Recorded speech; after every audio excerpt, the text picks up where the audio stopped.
Oh.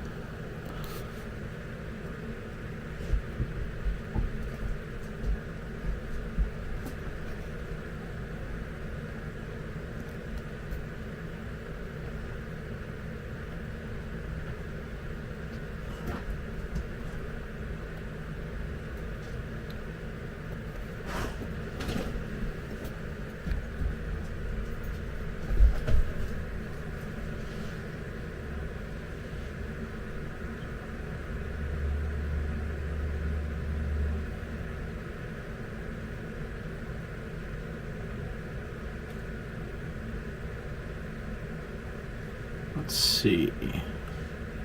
I don't know if I like that angle.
All right.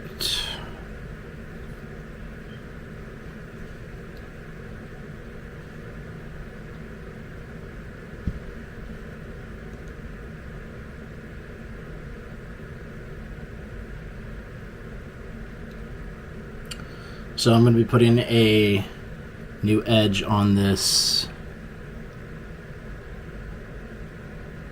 Chicago Young little 4/8. This little guy.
It's a 8x3.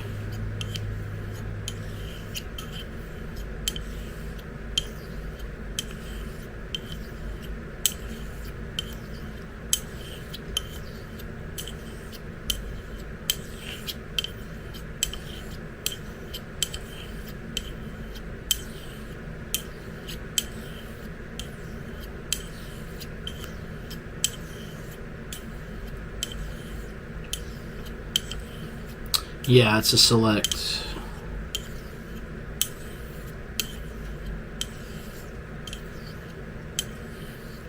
I have no idea what vein it came from.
Whatever floats your boats, buddy.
Alright.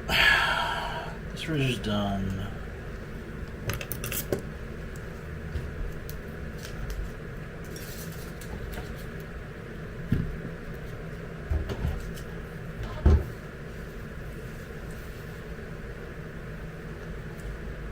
Alright.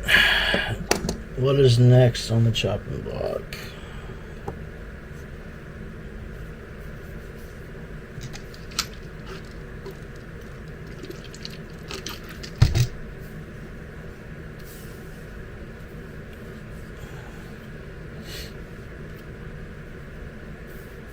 I'm actually not going to use the cuticle on the next razor. I'm going to go grab another stone. I'll be back in a minute. Yeah, this guy's next.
Oh, my neck.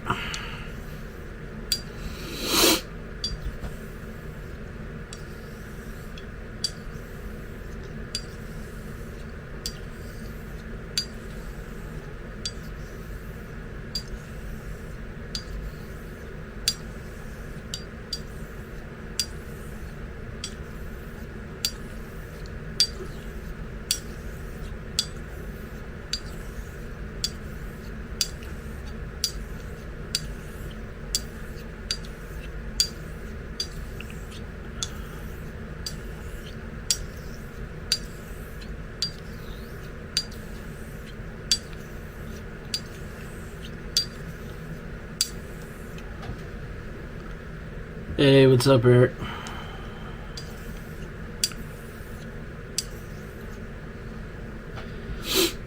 Yeah, this is a nice rock. I like it a lot.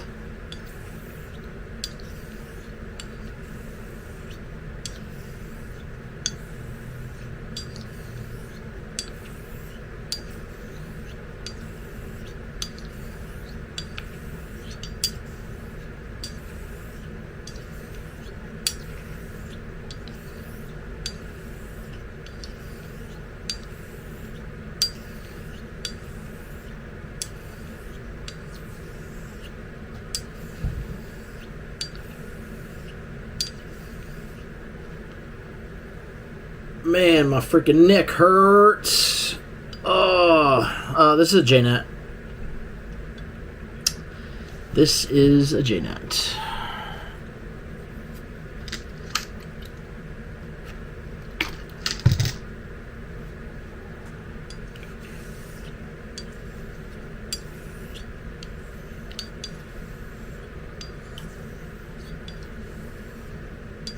Felt like pulling out the J-Nuts tonight.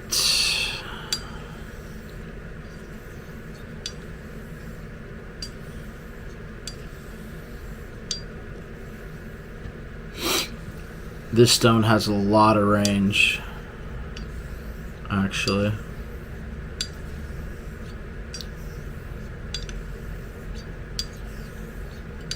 It is an awesome stone. It's a massive stone, too. Giant brick.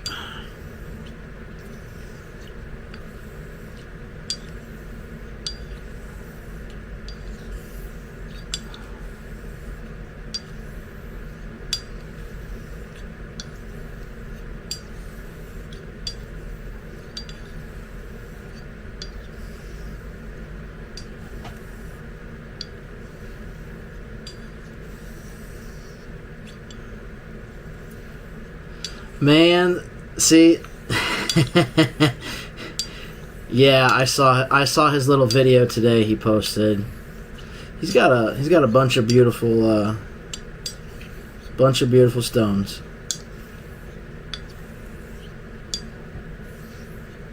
Actually, I think I'm gonna finish on. I need to pull another J-Nut.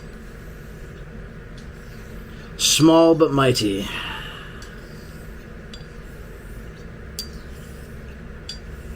Well, it's not super small. It's like a 6x2, but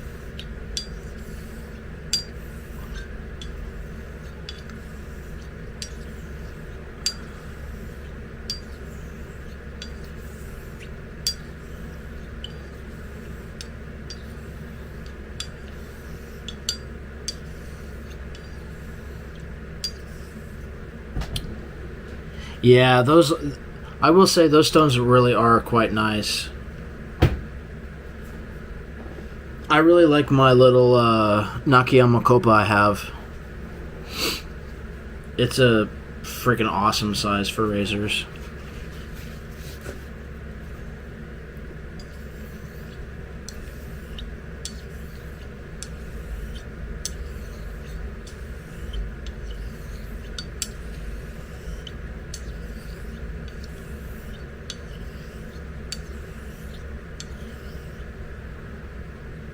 Why is my thing about to die? I thought this thing's plugged in. What the heck?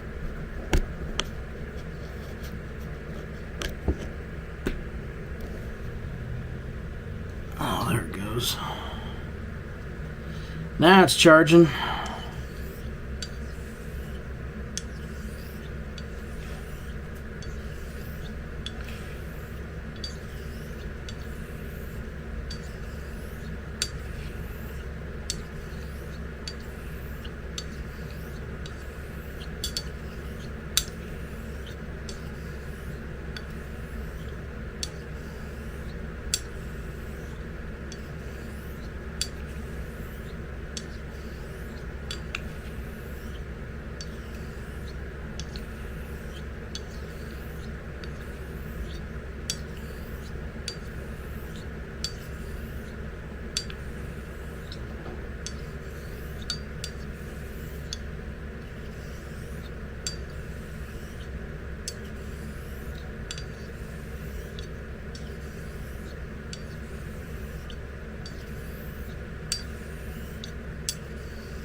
Man, I started my my big fast I'm doing yesterday.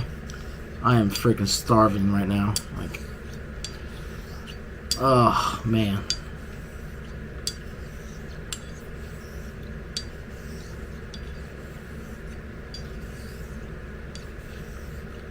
Forgot how brutal the first like 4 days of fasting are.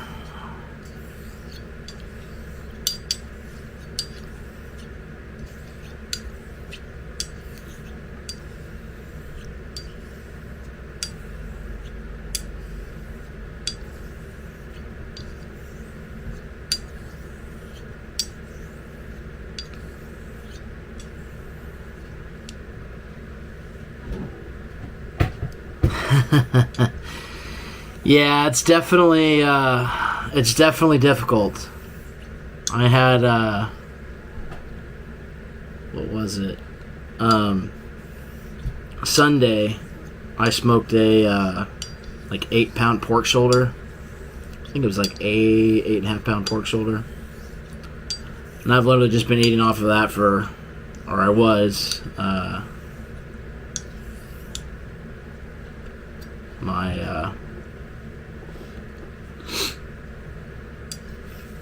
My meal, or my last, as I call it, my last supper, was on Monday, and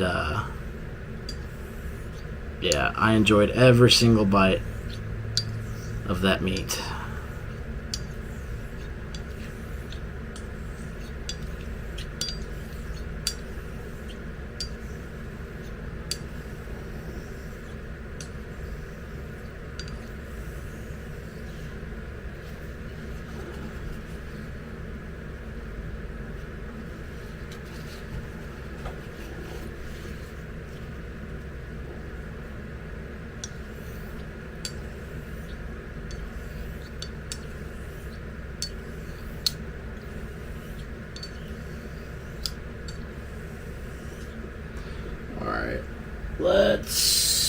Let's drop the razor real fast and see what the edge is looking like.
All right.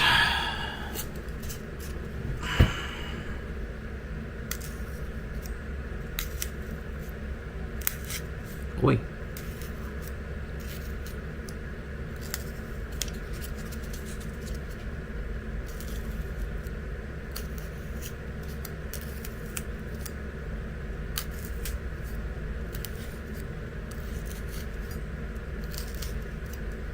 Okay. We need some work. A little bit of work.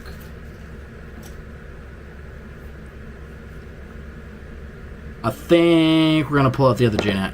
Finish on it. Because I just finished my other razor I was honing on this Ozuku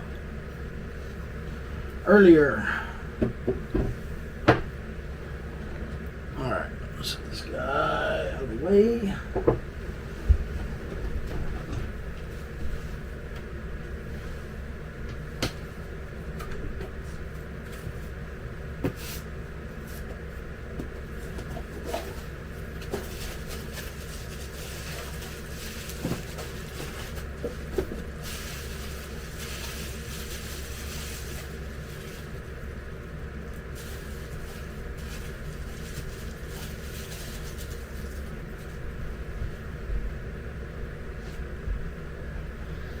Alright, I'm going to use this Shibodani 6 by 2.5.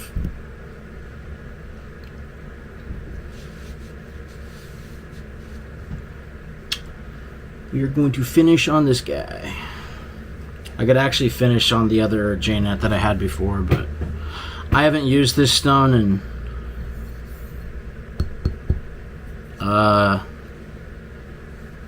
think 9 years, so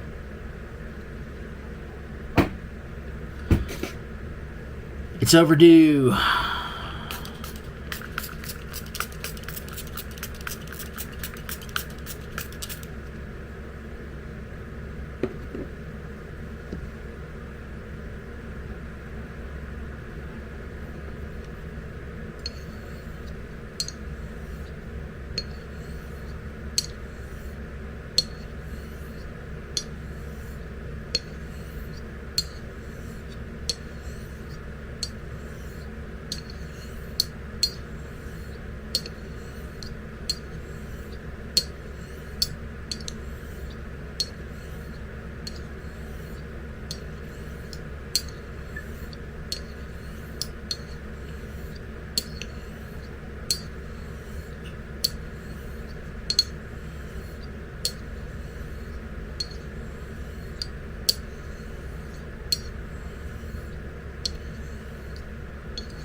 I really want to try that new soap that you put out, that Bourbon Cowboy.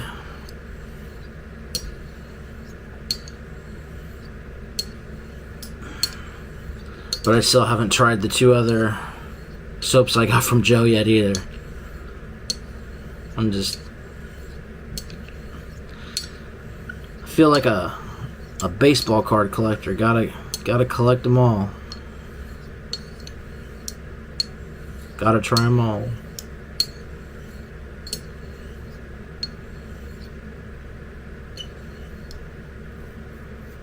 Man. Now I really gotta try it.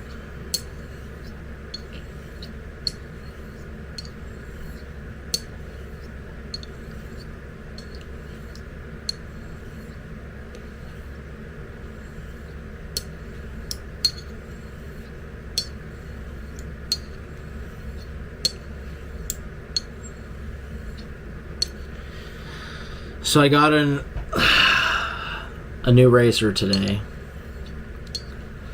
that I've been waiting to receive from Germany.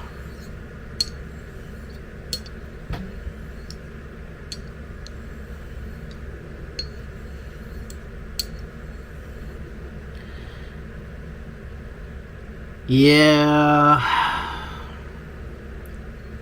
I would like to do that with stones, but I don't know. It's just, unless I'm buying my stone from like a reputable source, I just don't want to go through the process of spending X amount of money. I know that that's part of the process, like obviously testing stones and whatnot, but I just don't want to spend money on a piece of crap stone, then I'm stuck with a stone that I don't like, and then I have to find someone to try to sell it to, and I wouldn't really, I don't know, I couldn't in good conscience sell someone a stone that I did not like, I guess. I don't know. I don't want to put myself into that position, but I do understand wanting to try all the different stones.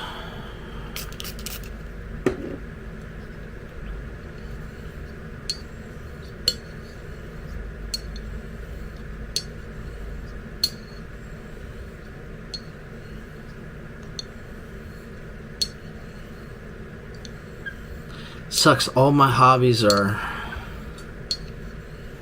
well, relatively pricey, I guess we'll say that.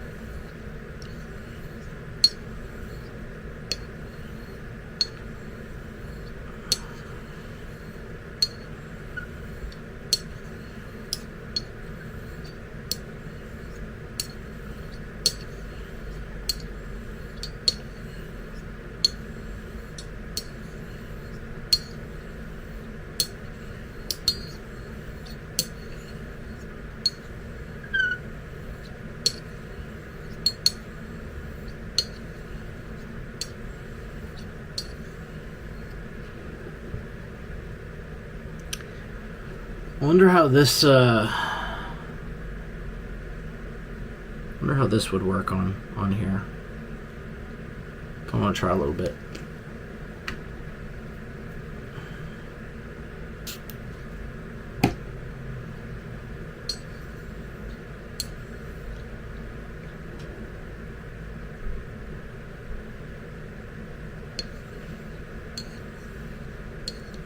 Oh yeah, definitely.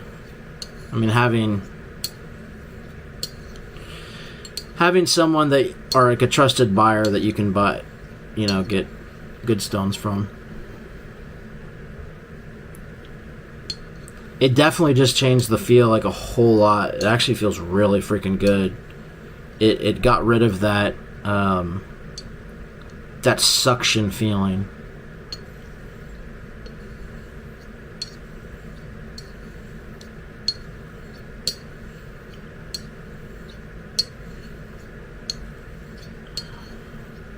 That feels really nice, actually.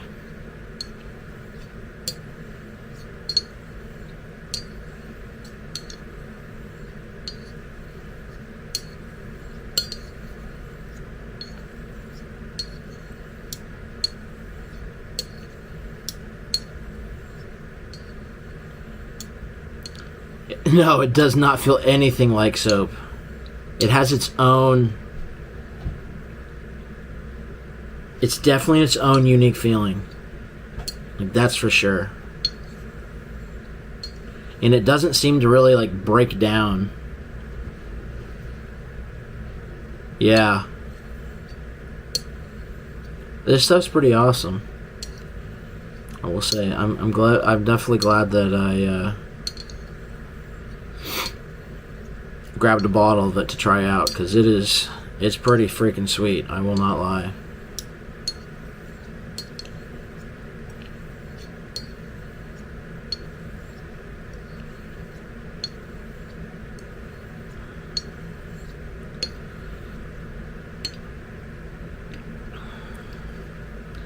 Anyway, Eric, you'll probably be the first to see my latest addition to my straight razor collection. I don't know if I go grab the box here in a second. I haven't opened it yet, but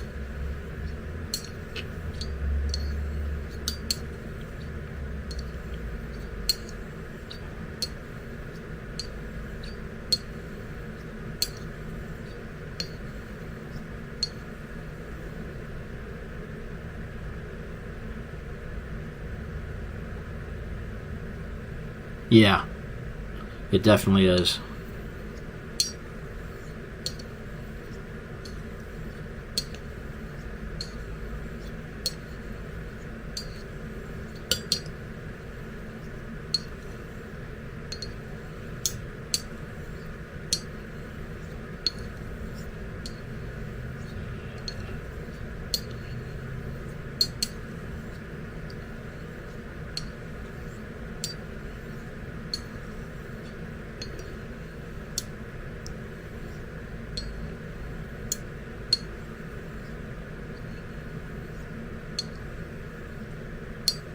Oh, that's such a really nice feeling.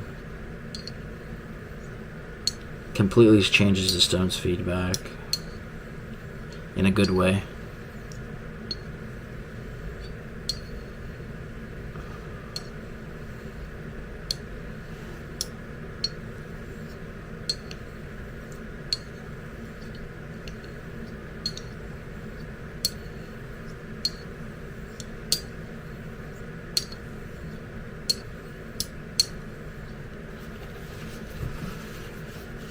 All right.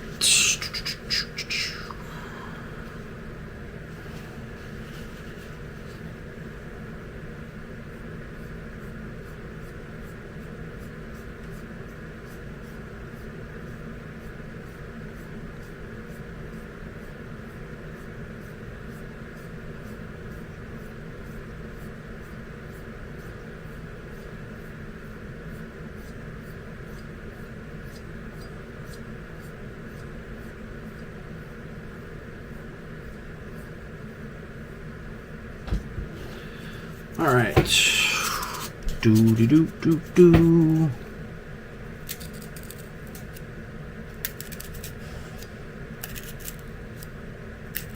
Not bad, I guess, for hands dropping.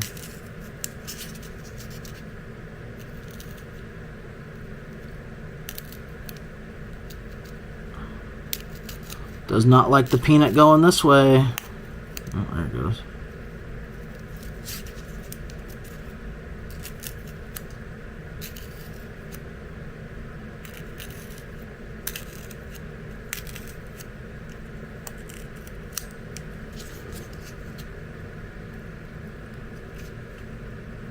Yeah, we'll give it some more work. That's fine. It's not I'm not gonna over hone on this stone anyway, so.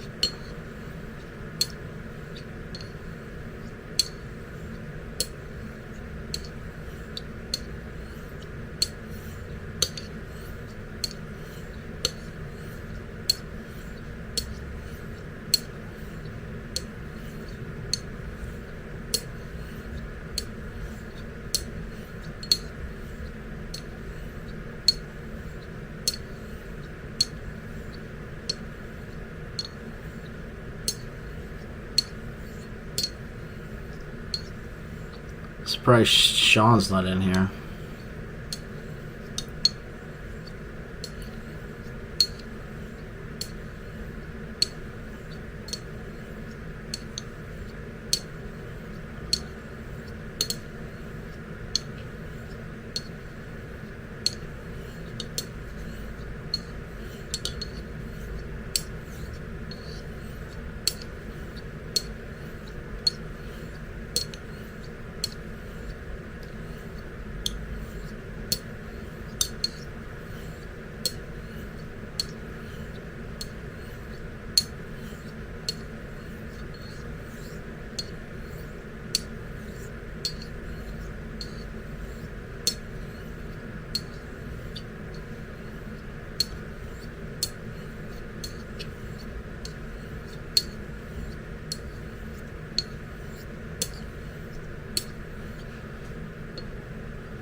water break.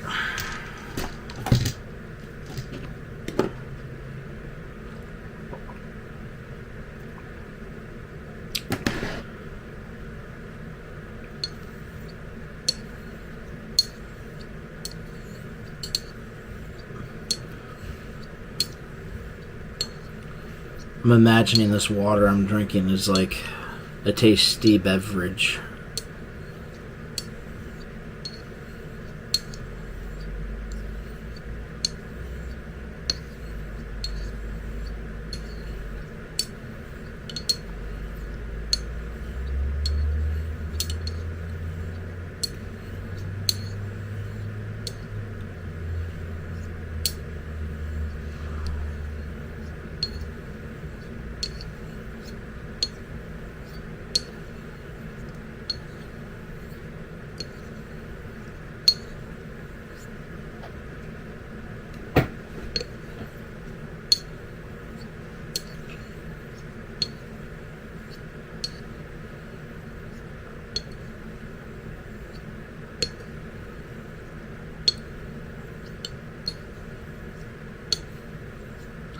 I'm terrible at honing with my right hand by itself.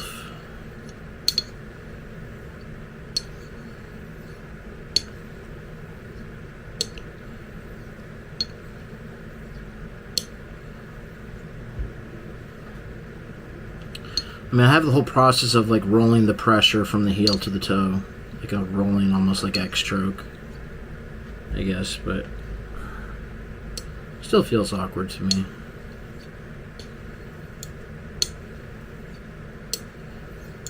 So used to using two hands.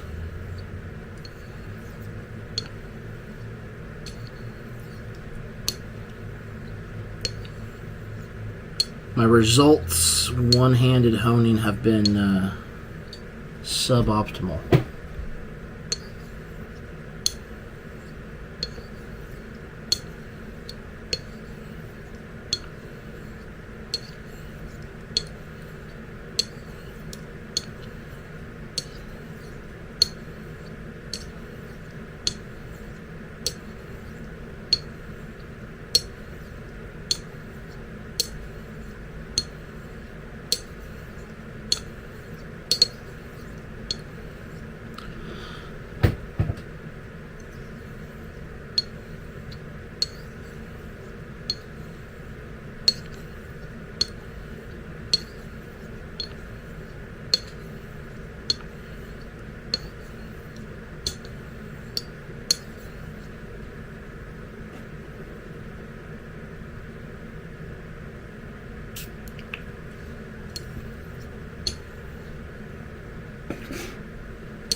Alright.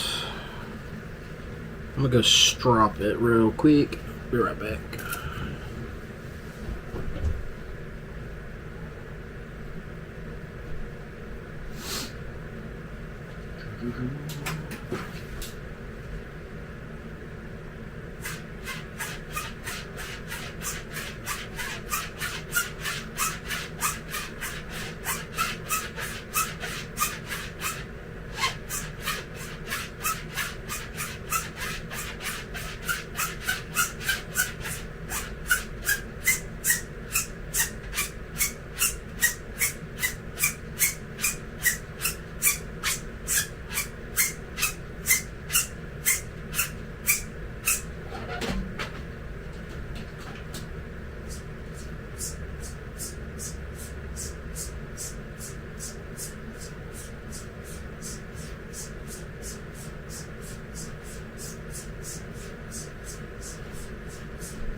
Okay.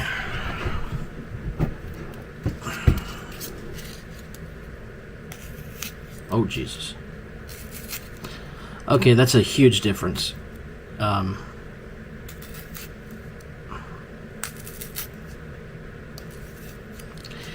Wow. All right, that is really, really sharp now.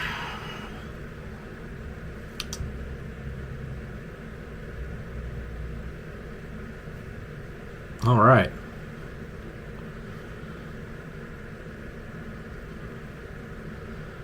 I got another razor.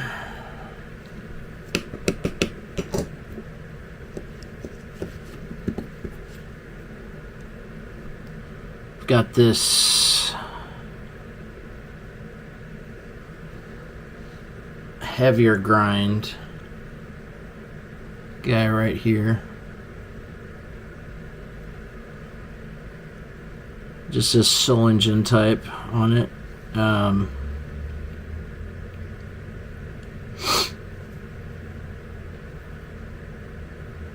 Guess I could do this razor next.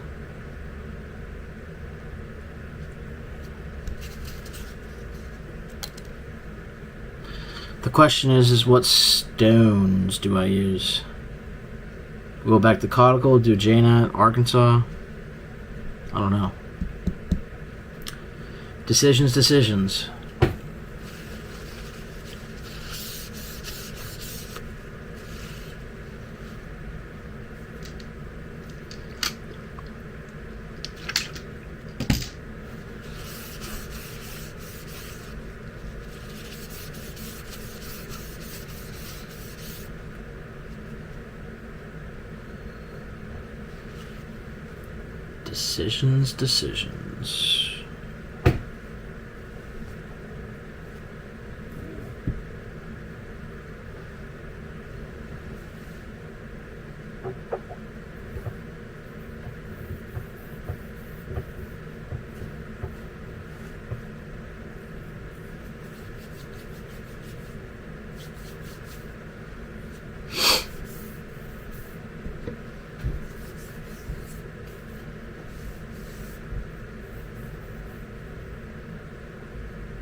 Shoot, I don't know what I want to use for this razor.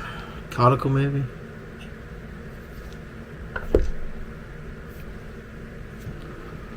Caudicle. With the Lost Lights slurry stone. Guess we could do that. Where's my tape? I'm going to put a layer of tape on this razor.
Yeah.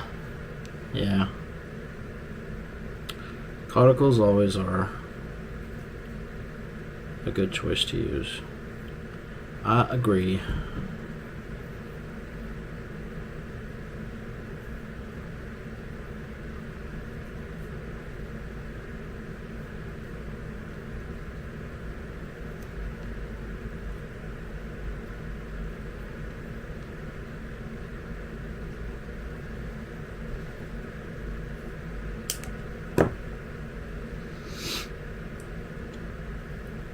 Okay.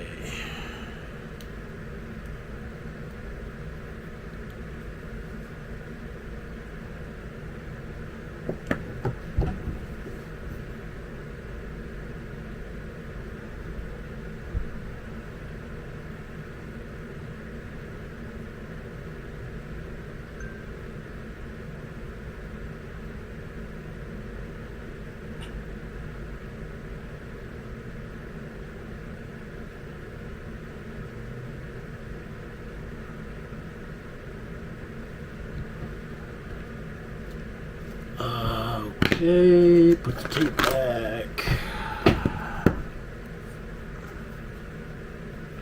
Trying some.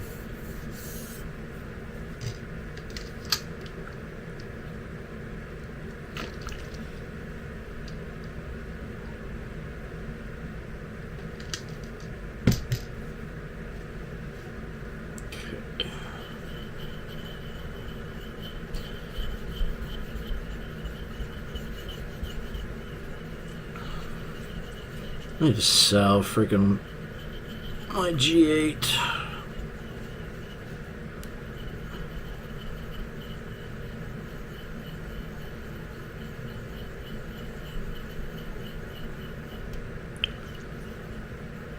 Don't ever drive that car.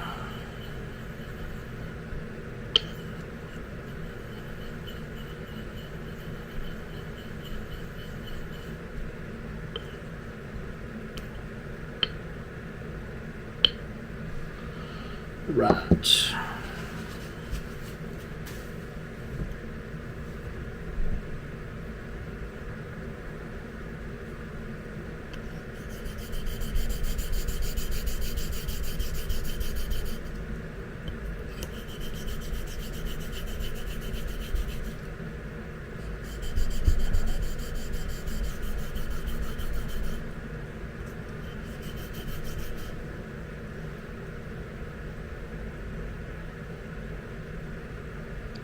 I'm hitting the apex.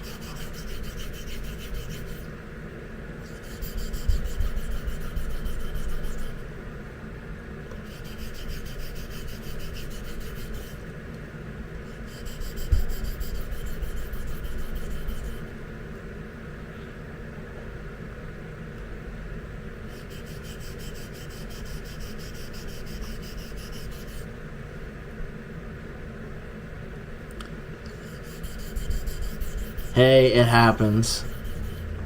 I've been messing with razors so much, I've got so much hair missing on both of my freaking arms. I need, this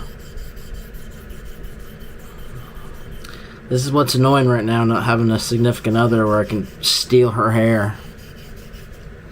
My hair's just not, long enough in my head to use.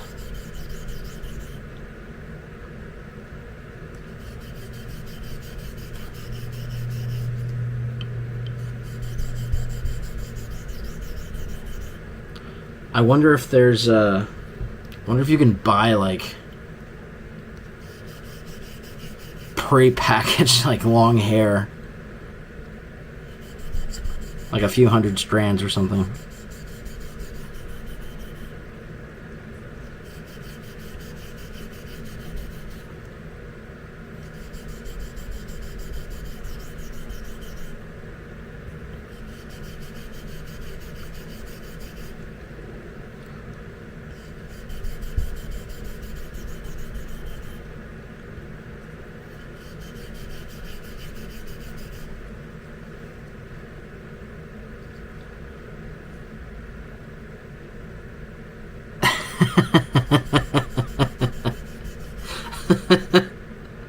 I should have stole a bunch of hair from my ex and just put it in a giant Ziploc baggie.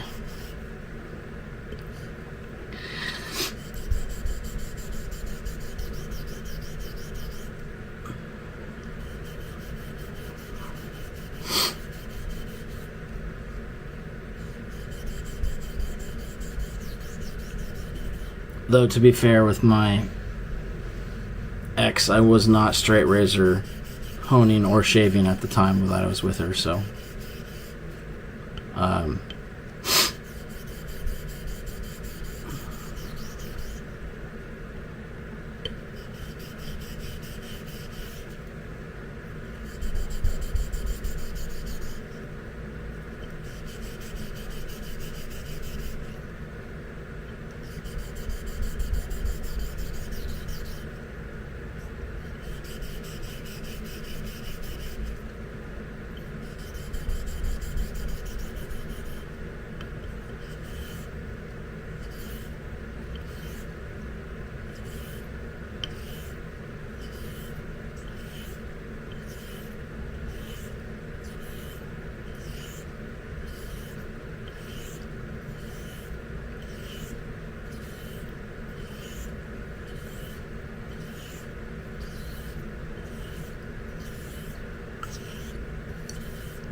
oh, I gotta take this hoodie off. It's too hot in here.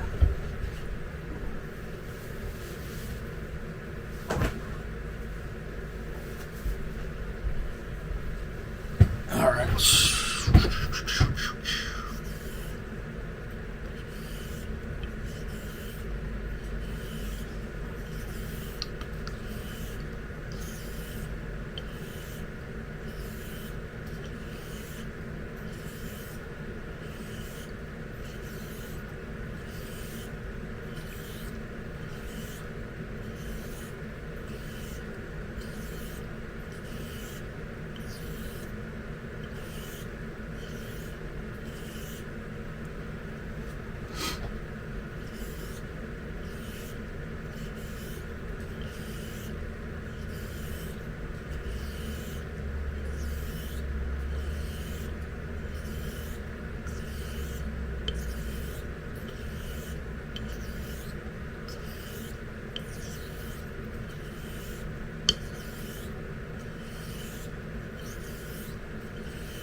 Something I've kind of been curious about is how did, like, in the, actually, when was, I know tape was probably not invented back in the late 1800s. How were like true wedges actually honed back then?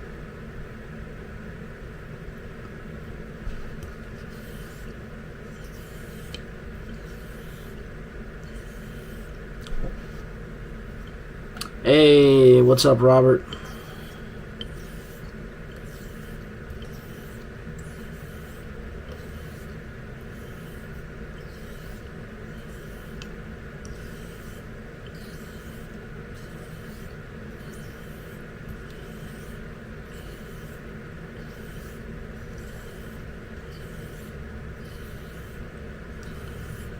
Pretty good, pretty good.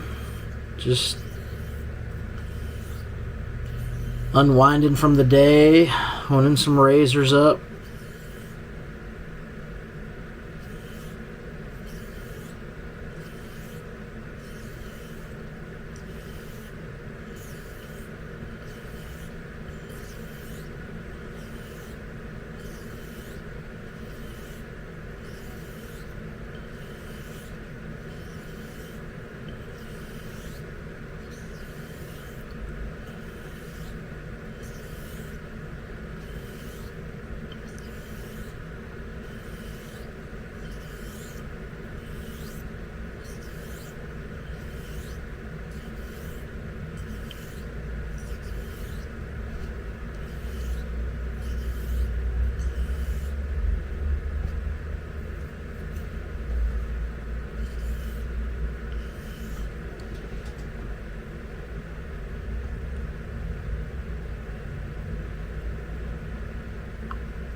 Yeah, I guess that makes sense.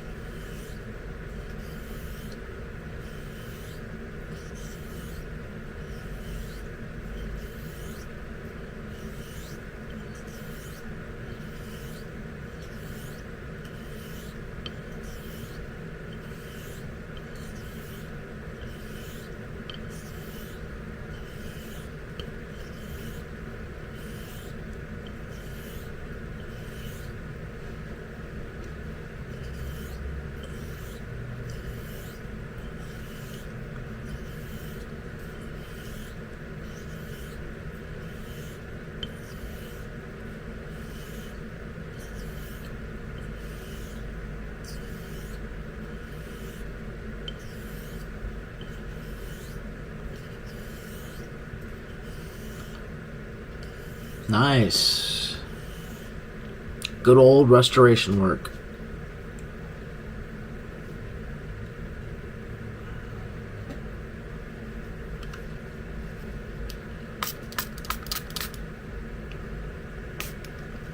But your food was nice too, man.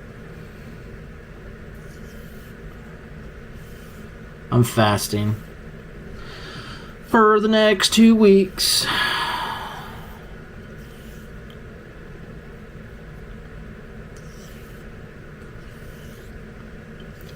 Heck yeah. Look forward to seeing that video.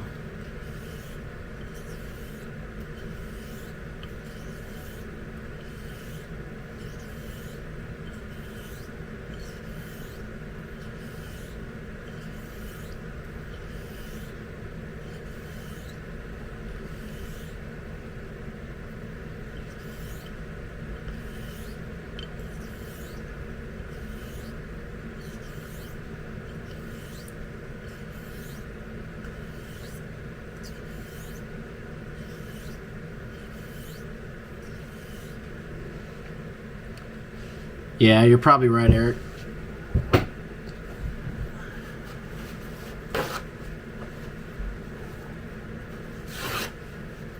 I mean,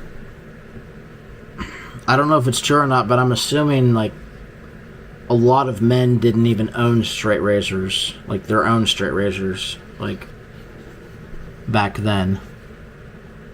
I could be mistaken though, but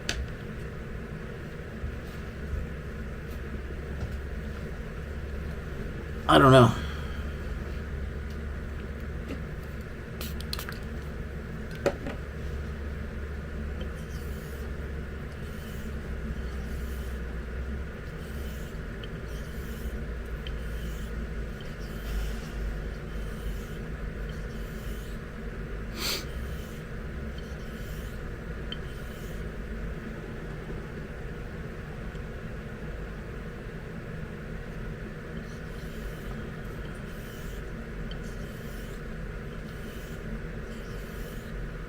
That's awesome. Yeah, on my mom's side of the family, like, we had a like family farm up in Iowa, and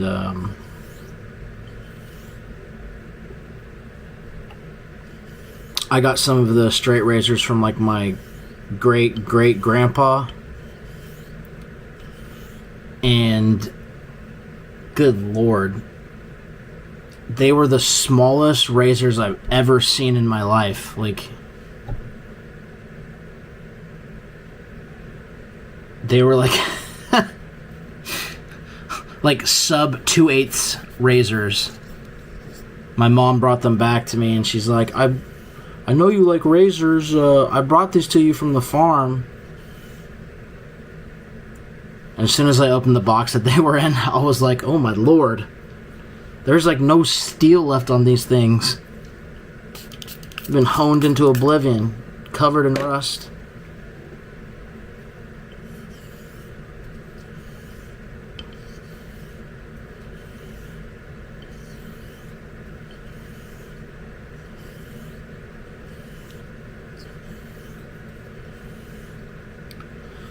Which they're still in the box at my mom's house. Like, I didn't take them that day that she showed them to me. I was just in disbelief of like, where's the rest of the razors? I was like, there's no meat on them.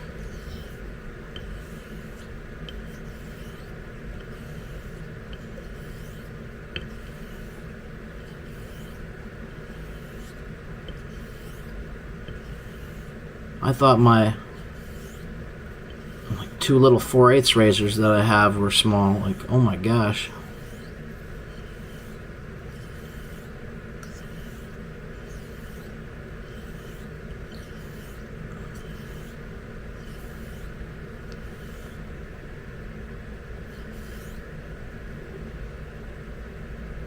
I don't know. I'd have to go back and look at them. I didn't even take pictures or anything of them. I was just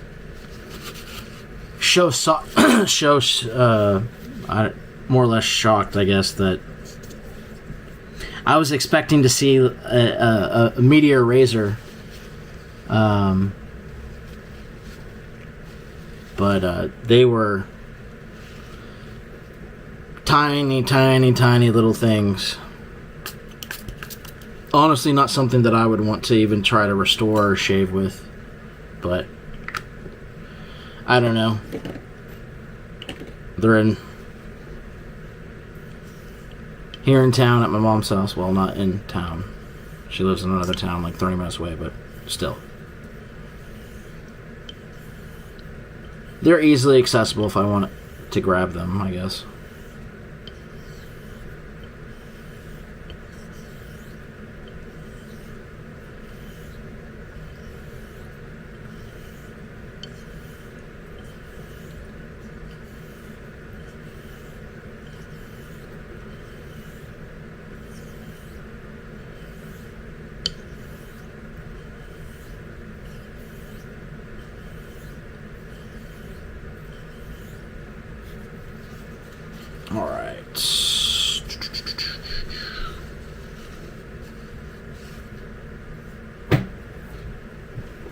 We're gonna hit this on linen and test it real fast.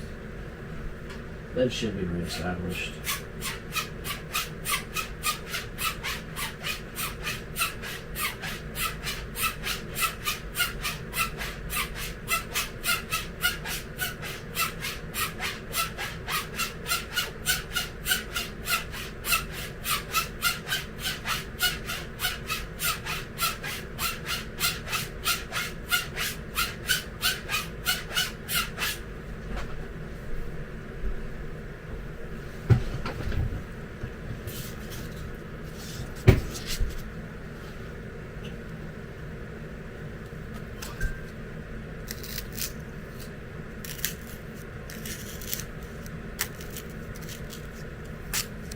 Okay, yep.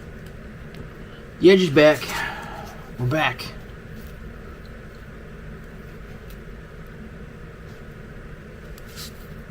Oh man, heat wave tomorrow. It'll be 60. Nice.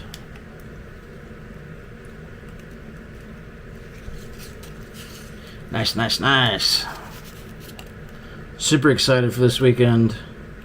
It's going to be 60, I think 68 or 69 on Sunday. I'm going to go play some disc golf at the park. Go get in, I don't know, 4.5 miles of walking.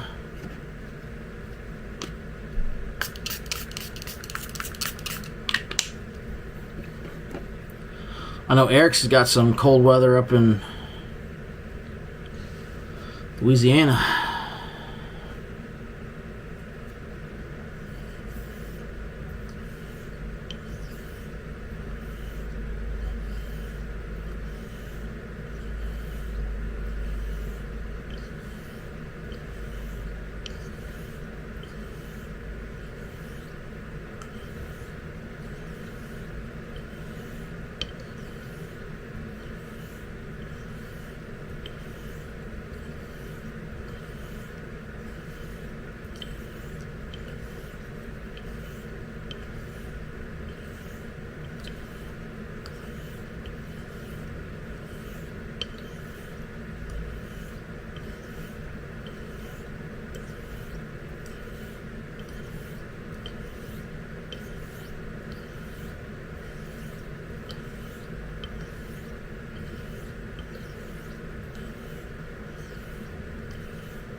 Yes, sir. Gonna be shorts weather.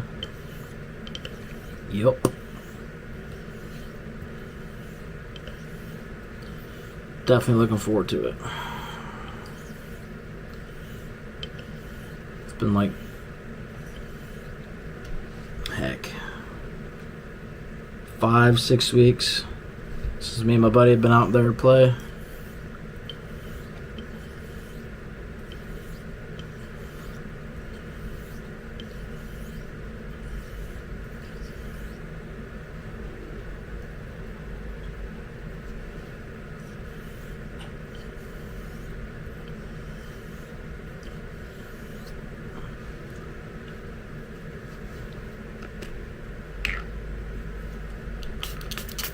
I think he's honing a razor right now.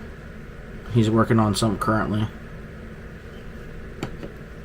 So he might not be paying attention to the comments in here.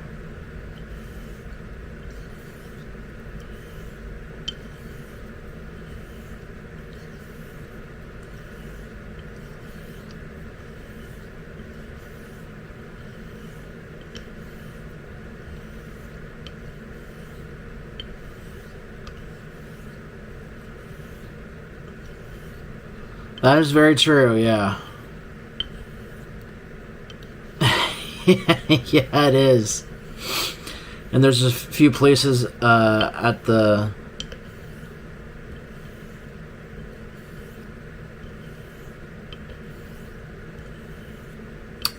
course that we play at that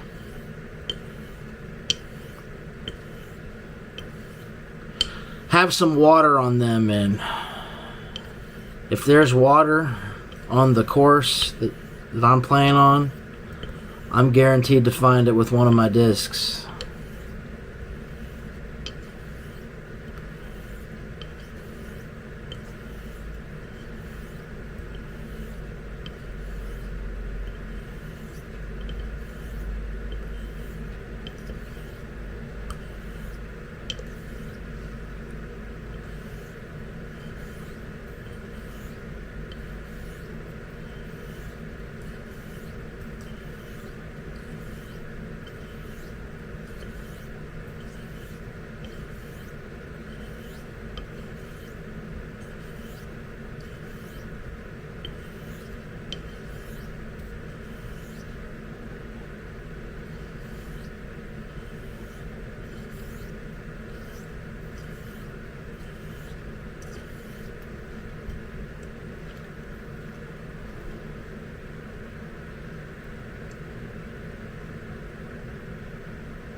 Yeah, that stone was pretty cool looking on that video you posted today.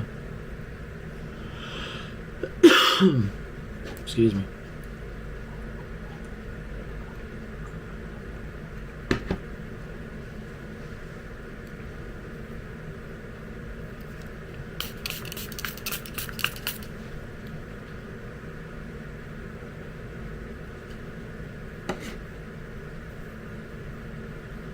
Have either one of you guys used one of those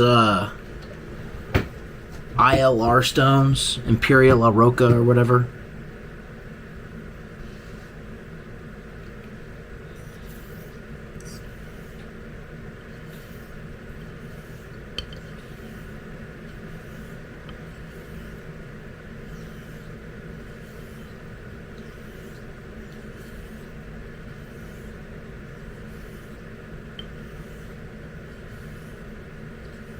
It's not bad.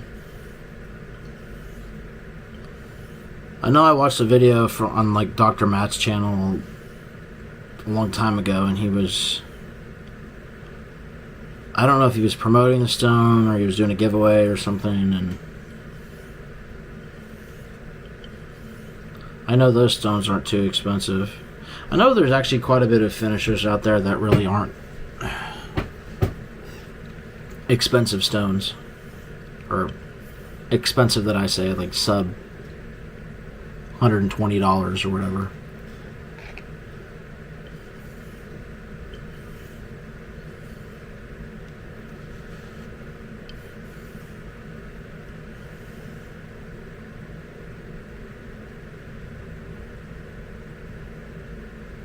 Oh, okay.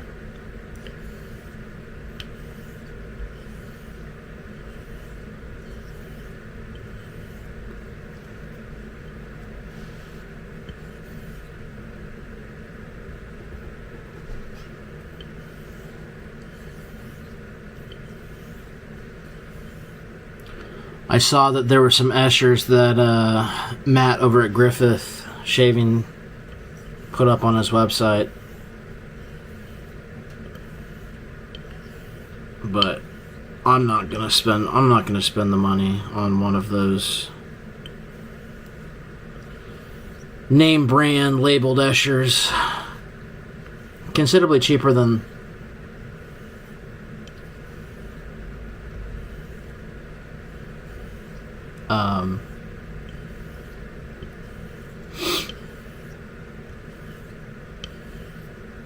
I literally just lost my train of thought.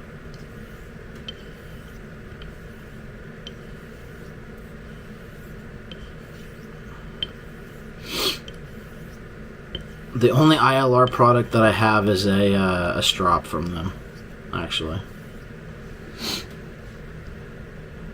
Oh, and speaking of Griffith Shaving Goods, I saw that he posted a Katayama 90,000 on there for $150, which is actually not a bad deal considering how rare they are, and the ones that I have seen, I think, which is in like the last month, just randomly looking. I know one showed up on Etsy for 1,000. Another one was like 800. I don't even trust them.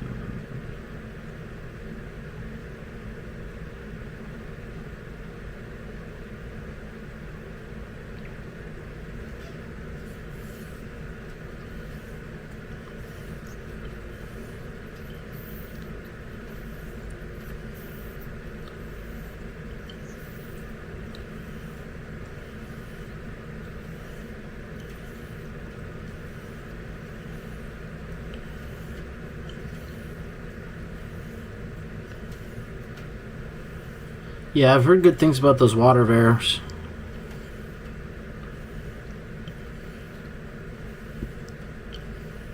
I know Matt has, I think he's got some up for sale on his website right now. I don't remember what the price is, but I know he's got a sale going on European hones right now until the 31st. But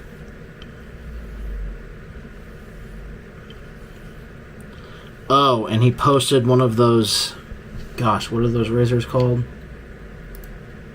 Imberco or that Spanish. I know Martin's got one of them. Freaking beautiful. It's like I think it's a 15th, 16th plus. Freaking a beautiful razor. It was like $700 something though.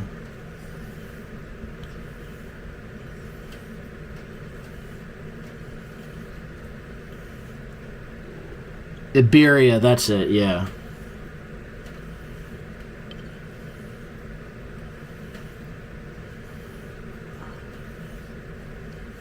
Imberia, Palmera, yeah, Palmera and Philharmonica are like the three Spanish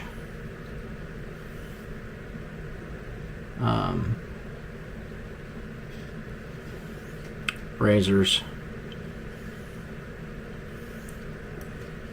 Yeah, they are definitely expensive.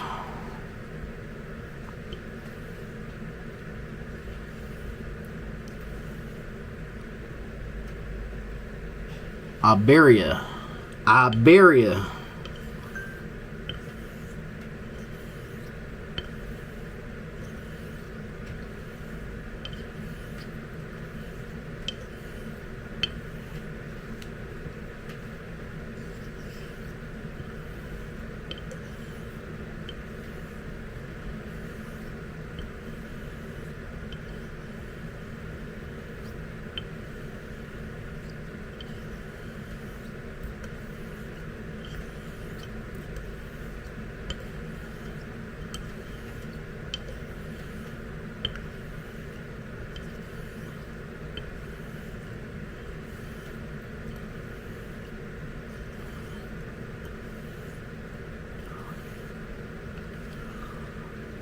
If I ever win the lottery,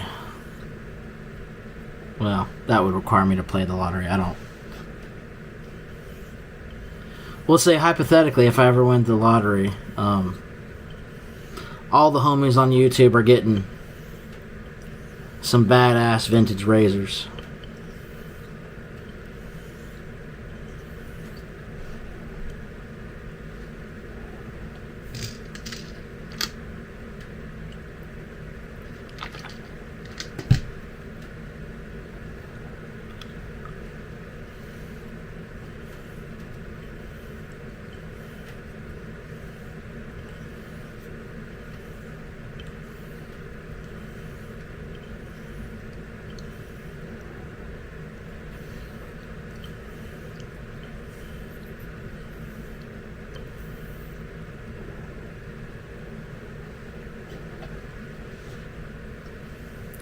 Is there, do you know, Eric, is there really that big of a difference, like, steel-wise, between, like, the Generation 1 Philharmonicas versus, like, the Gen 2s, I guess?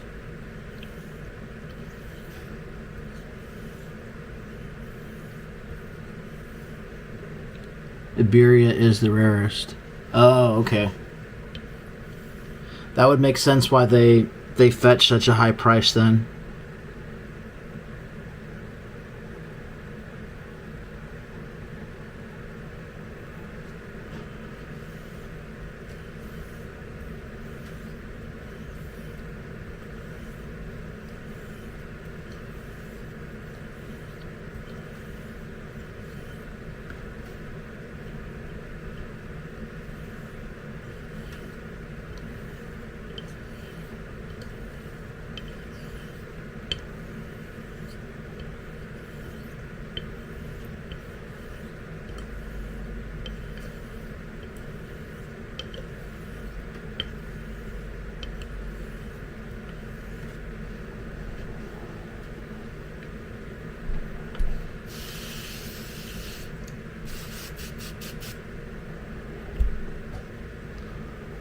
Palmera is the less fit and finish. Oh, okay.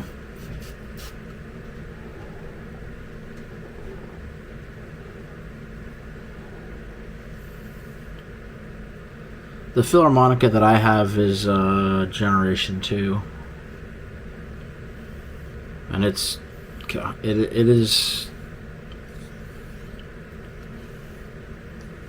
is a really, really, really nice razor.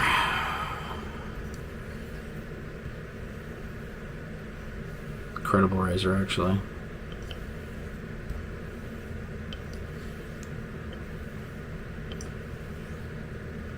That Jose Montserrat Pau really was a master of his craft.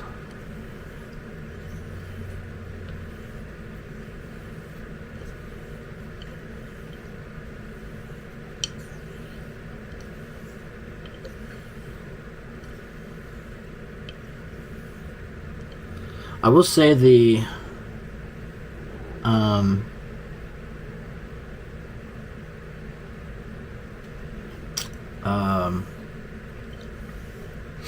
Frodier 14 that I have, the actual 8/8 one, not the 7/8 that I have. It's, even though it's stainless steel, I mean, it's an incredible razor as well. Speaking of that razor, when's yours supposed to show up from freaking Japan? Or has it already shown up and we just haven't got to see it yet?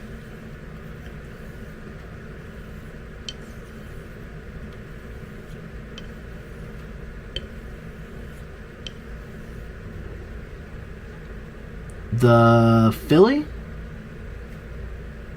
or the Frodier?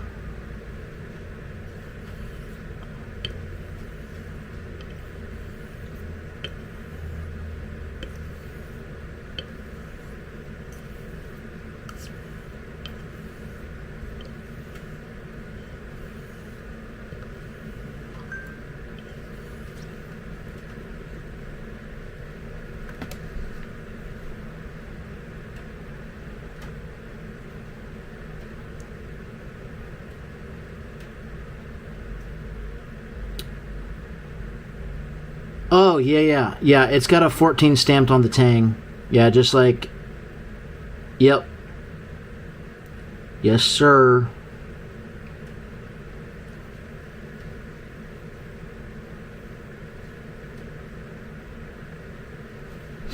Man, those are some freaking...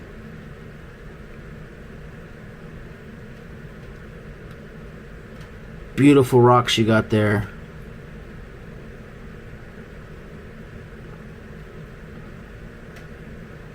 Man.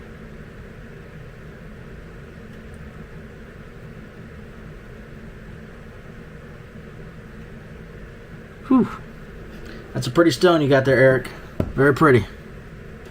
Pretty stones.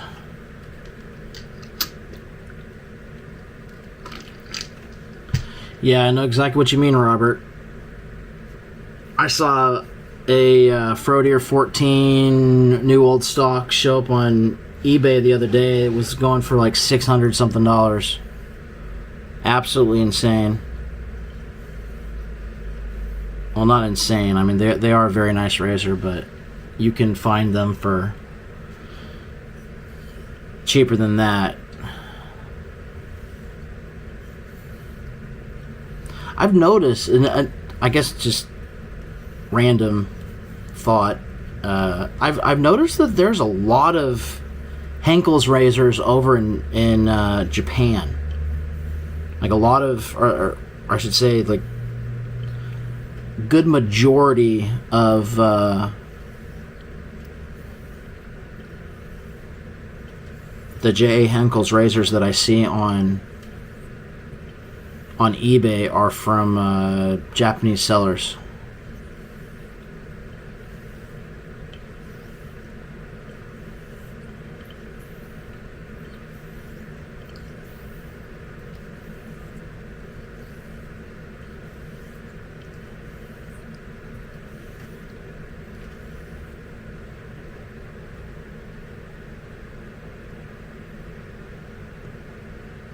Yeah, 15 to 35. Yeah, that's If I'm buying like an older vintage razor that's not like already been restored or something, yeah. Heck, some of my best like vintage razors, in my opinion, that I have are sub $40 razors.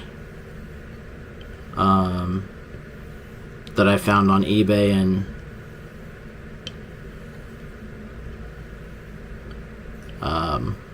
whatchamacallit.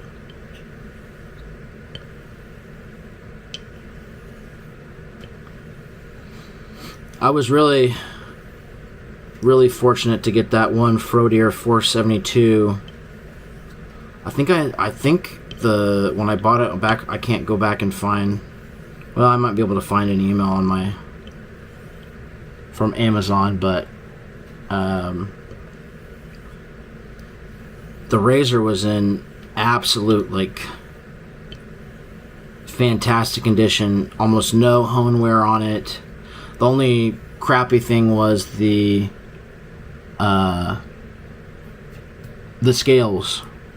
The scales looked perfectly fine, but when I received the razor and tried opening it up for the first time, it completely, the scales like just completely disintegrated in my hands. It's like, oh, okay, well, that sucks. I guess I'm gonna have to try to find some replacement scales for it. That's when I went online and was looking for scales, and then I purchased some from Magard Razors, I think that's the name. I purchased some scales and a pinning kit, I think is what it's called. They sell you the rod and the different sized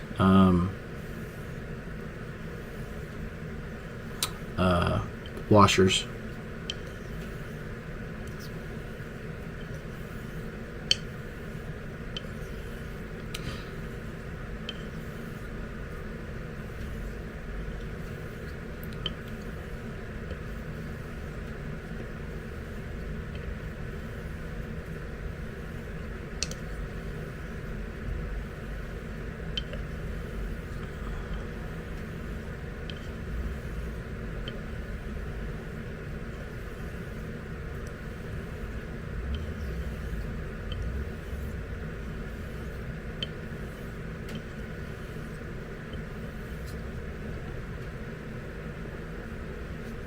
Yeah, that's definitely the smart way to do it.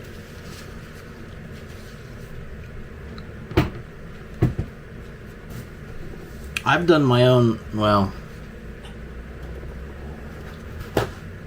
I have a little bit of practice restoring razors, not much. I mean, outside of removing surface rust and doing a little bit of polishing and then repinning the razor. I just, like this razor for instance that I finished earlier, when I get a set of scales that doesn't have the pre-drilled hole for where the razor is supposed to go into, I cannot for the life of me, I've tried multiple different times, I cannot drill a straight hole through both freaking scales for the life of me. Like if you look at this razor, it's, well, you can see it better from this one. It is completely off. I haven't rescaled it yet. I've just been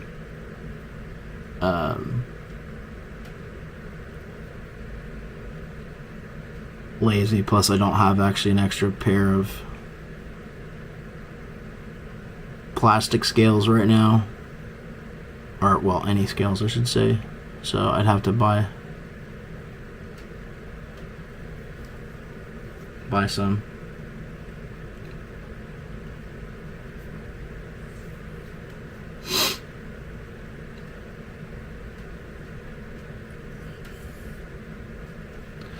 Well, see, Eric, that's why you've got all of us guys here on YouTube that are promoting your soaps. You know, I've always found that a good product will sell itself. I mean, well, okay, Eric, I don't have a drill press, buddy. I've got a manual. I've got a manual little.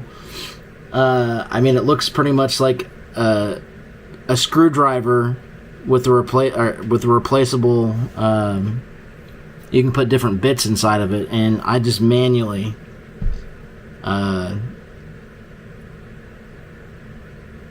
Drill my holes in my scale that way. And brother, let me tell you, it is not I'm at like a 1 out of 4 success rate with getting like halfway decent scales to be, or I should say both holes to be actually drilled straight.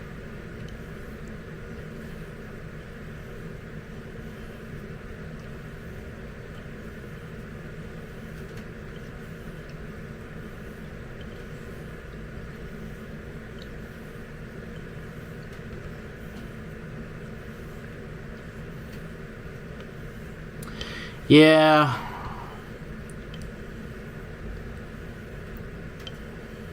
Well, see, that's the thing, Eric. Like, I don't want to.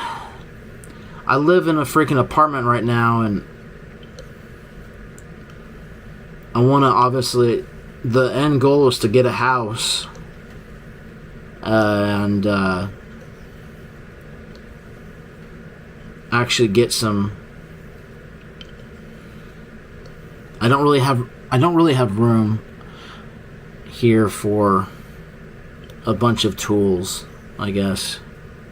Like, I'd have to put them outside, and I don't want to put them outside, or, well, yeah, I don't. I'm limited on space in my setup that I'm currently in, so.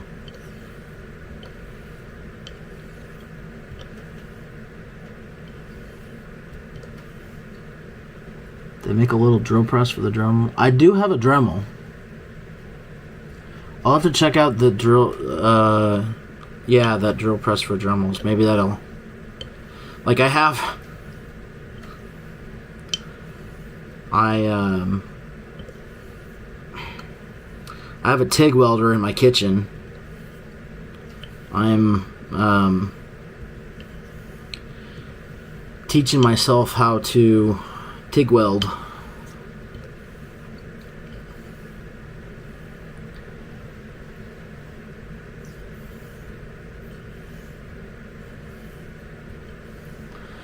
And I mean, well, I guess technically I could get a drill press, set it inside the kitchen next to the welder.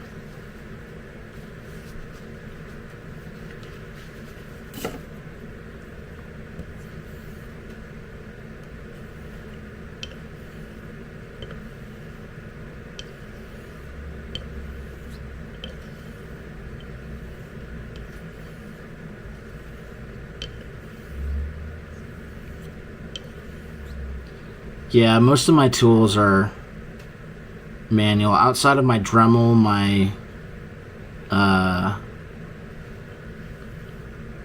3/8 impact wrench, and my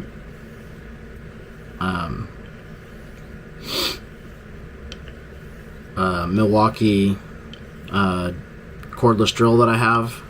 I don't have, like, literally.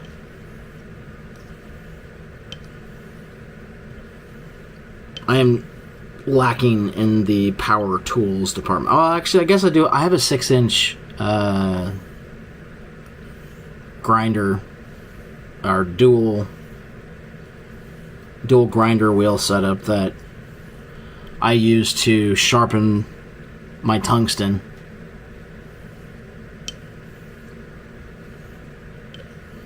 But then again, I also use my Dremel too to sharpen the tungsten as well, so.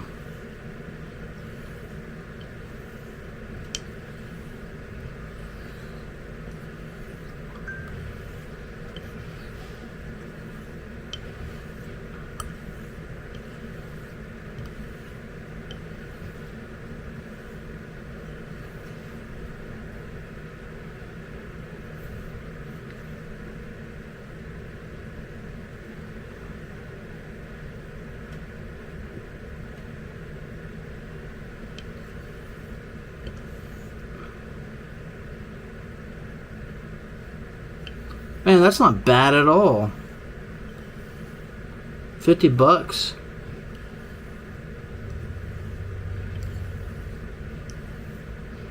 Turn my little knockoff Dremel into a freaking drill press. Heck yeah.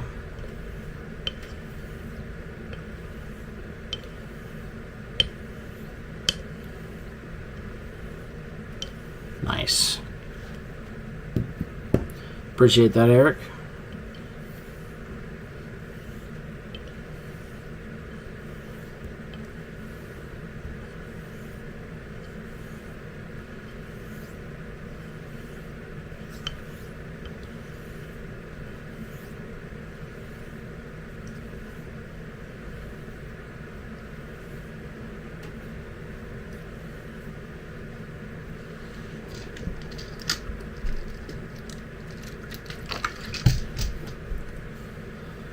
All right.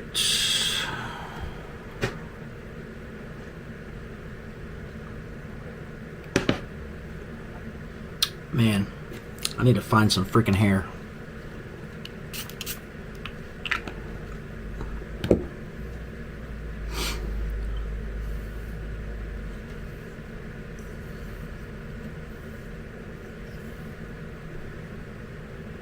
I guess there's a there's a guy at my work who's got long ass hair. Maybe he'll sell me some hair, or donate some hair to the Straight Razor HHT cause.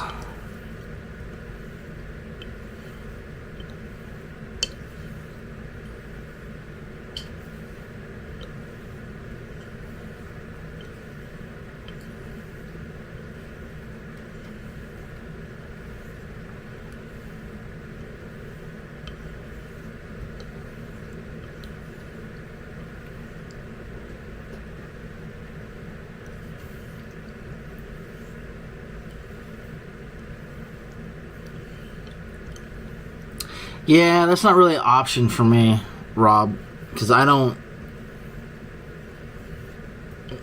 You're not going to catch me dead with a beard unless I have just completely given up on life. And even then, I don't... Even giving up on life, I can't stand having, like, facial hair. So...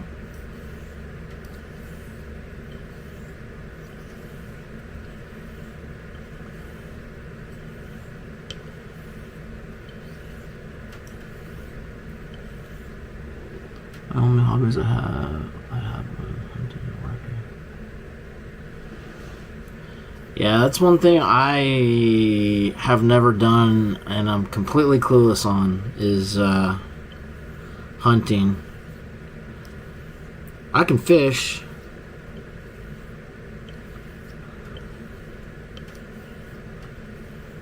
I mean,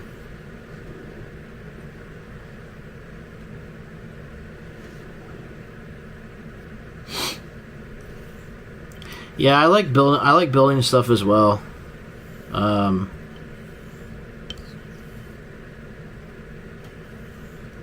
Now, I'm not very... My hobbies, I guess, growing up were computers and cars. Well, I guess not really. It wasn't really that much. I guess from the age of like 10 to 18, it was mostly computers, and then it switched to like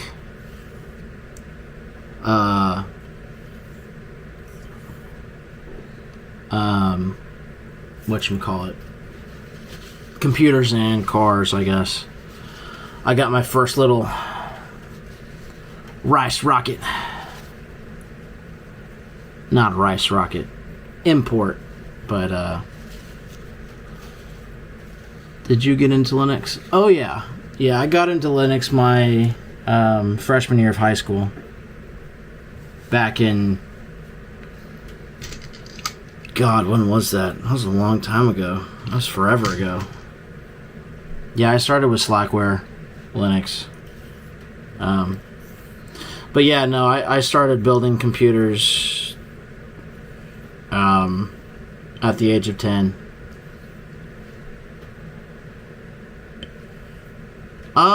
I mean, I didn't really have like a real loud muffler on it. I mean, it was a TN, I think. I had a 91 Eagle Talon with the 4G63.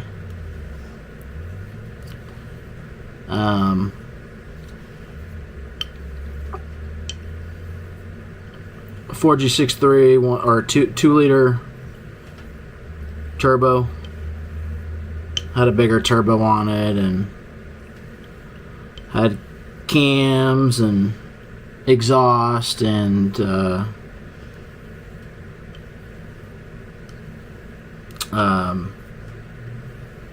upgraded transmission, 5-speed transmission, and it was a fun car.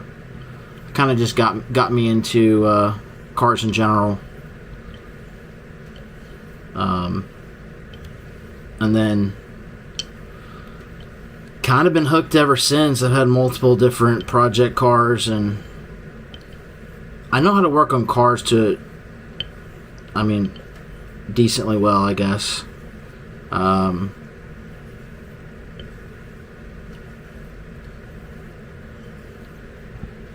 Let's see.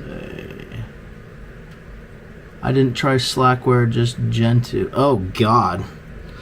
Yeah, I'm getting flashbacks. Oh gosh. Gentoo. Freaking Arch Linux now is like the new Gentoo. Or so I hear.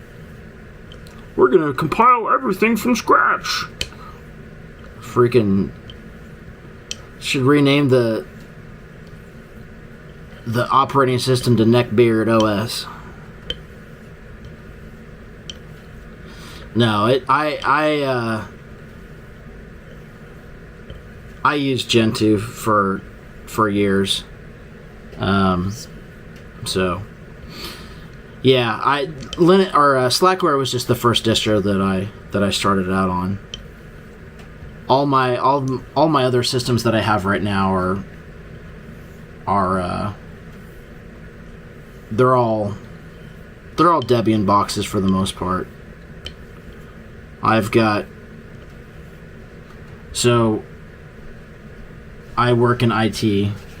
I guess I haven't ever disclosed that on this channel or to anybody on here, but that is what I do.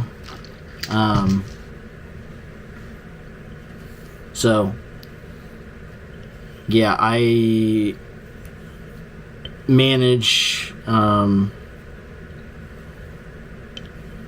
infrastructure, I guess, pretty much from the hardware all the way up to the operating system and supporting software and whatnot. Oh, I did? Okay, well. What did Eric say? I build my own home, remodel my parents and in-laws, build a camp for my parents. Dude, that's badass. I don't know how to do... The only thing that you mentioned on there, I know how to do electrical work. And that's just because I worked at an electrical company with my friend when I was in between jobs. And kind of wanted to try something different than IT. Computer type stuff. And I think I worked there for 9 or 10 months. Learned quite a bit. So I will definitely say it is so nice knowing how to wire a lighting circuit and a recep circuit and all that good stuff. Now, I'm not like complexed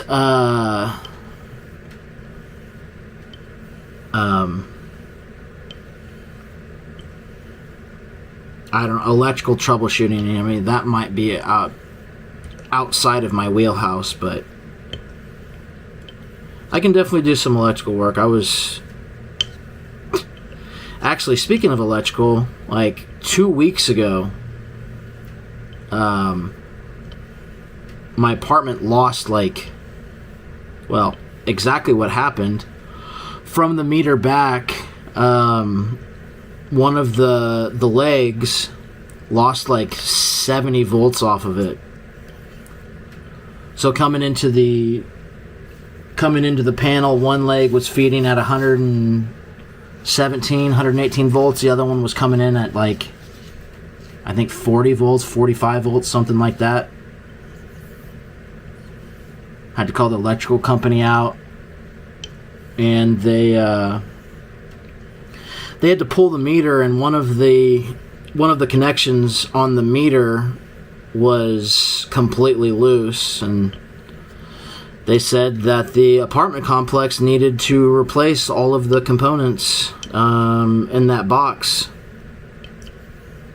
But they used their lineman's pliers and kind of squeezed the connector back in, or got it tight enough, I guess, to get the service back turned on and everything. So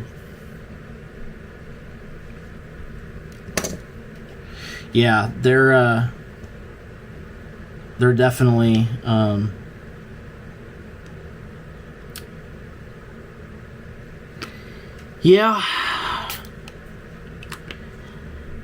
Yeah, it was actually I was actually at work when it happened, and I got an alert that all of my I run a home lab here at the house. I've got, well, it's a 4-node cluster, physical cluster, and I've got, I don't know, 100 something different virtual machines that run on it that I use for production and testing type stuff. Anyway, yeah, I got that notification, and I'm like, well, that's freaking weird, and get home, and then like, where the heck's all the power? What's going on? Light circuits are fine. Go freaking put my multimeter in one of the receps, and it's not reading right, and I'm like, okay, time to go look at the panel.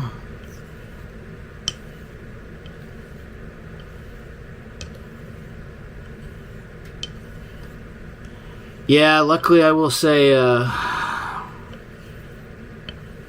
my setup's pretty resilient, but my UPS is only run so long when there's not power, obviously, and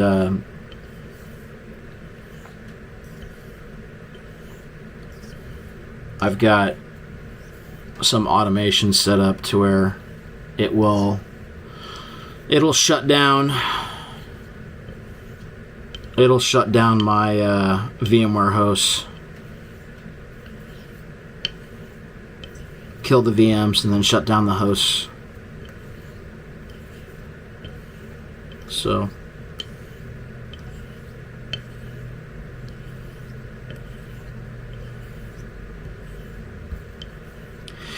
yep, that's one of my hobbies, one of my profession. I like technology, computers, all that fun stuff. Cars. Now I have muscle cars. Well, I have a 2009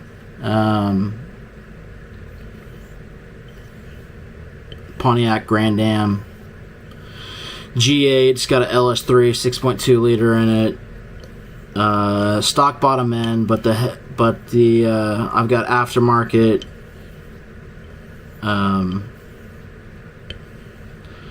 ported heads, bigger valves in the heads,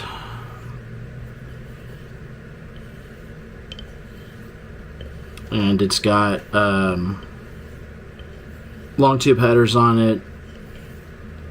I've got did the 15-inch wheel conversion in the back, so I can run slicks and drag radials. I've got Mickey Thompson 275/60 15s on there currently right now, and car hasn't been on the dyno. It's a heavy pig, but it moves all right for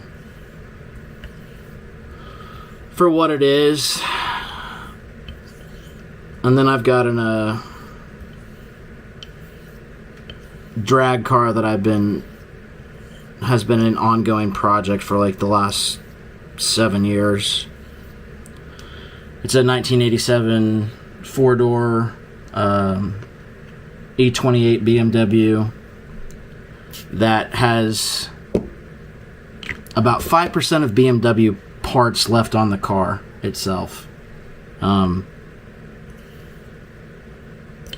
That car has a fully built 6-liter LS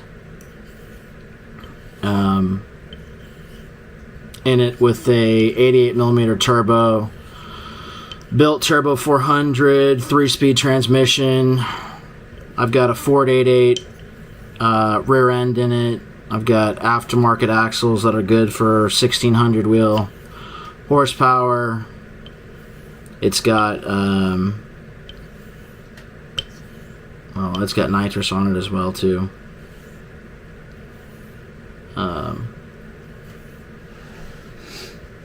I do some of the work, but my buddy's got an automotive shop, and I pretty much will work on the car together, I guess. So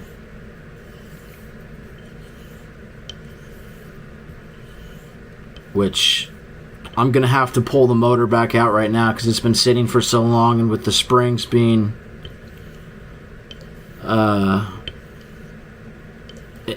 the motor hasn't been started, and the motor was assembled like 7 years ago, so the engine lube's dried up in it. The springs, I'm gonna have to get a new set of springs for the heads because they've been compressed, and they're not gonna hold the same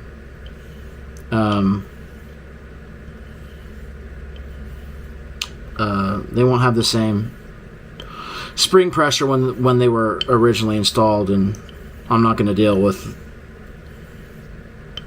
freaking dropping a valve on a new motor that has 0 miles on it. So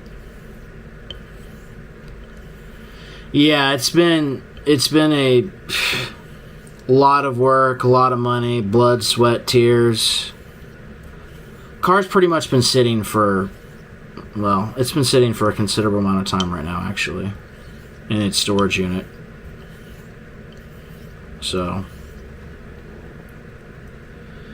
which I need to eventually finish it, figure out what I'm going to do with it.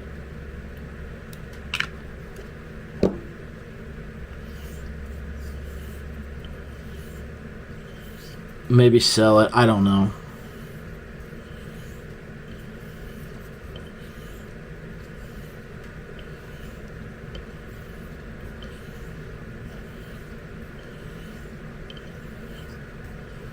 Just like mindlessly honing over here.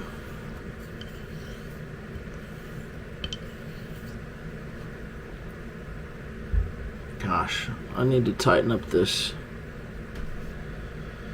razor. It is definitely loose.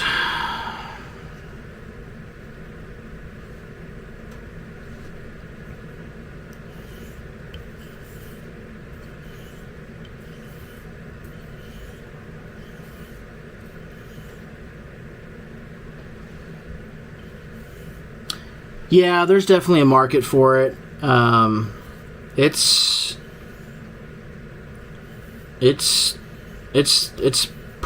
still pretty popular. I mean, and it's even more so popular, like the Street Outlaws, still being prevalent. And I mean, well, the last few years it's all been no prep, no prep, no prep. You're not going to catch me doing no prep stuff in my freaking expensive car that I wreck it. There is no insurance. There is, yeah, forget that.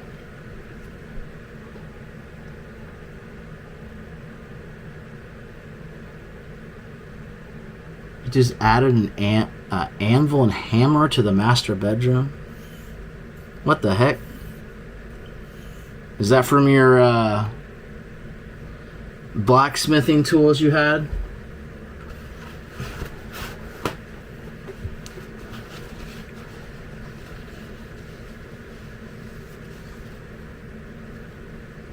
I gotta go tighten this razor up. This is pissing me off. I'll be right back.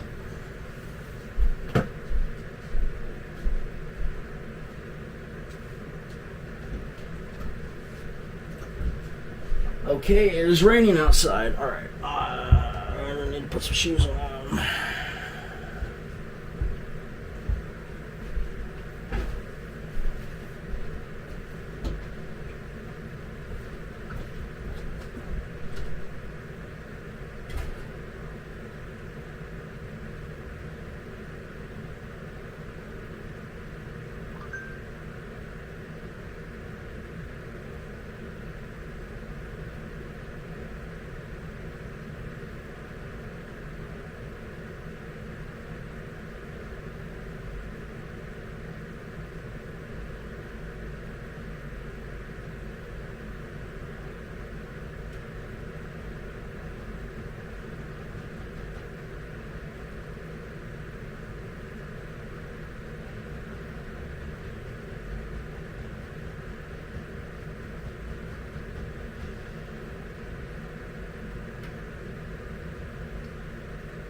Alright, got it tightened up a little bit.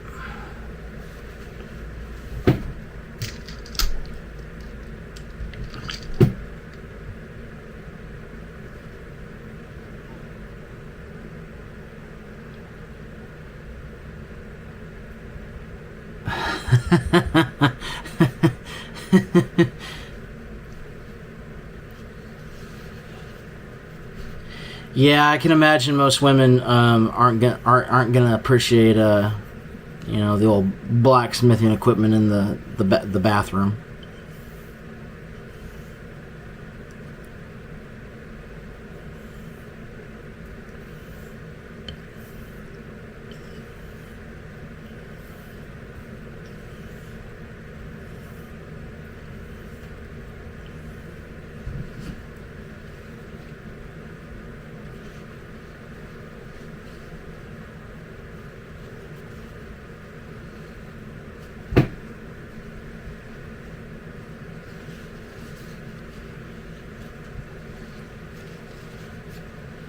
I don't even know anyone personally who has a blacksmith shop.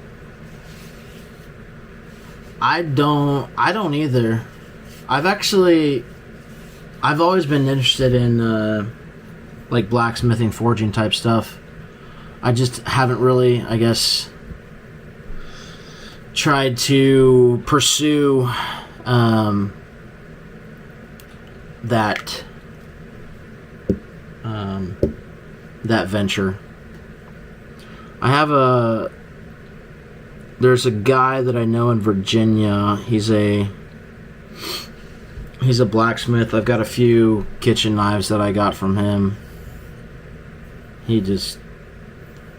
Yeah. Good guy. I've asked him a few times, I'm like, you gonna do a course or something like that? And he's like, no. It's like, but there's other guys, if you want to go take like a knife making course, you can go and do that. I'm like, yeah, but I want to learn the way that you make your knives.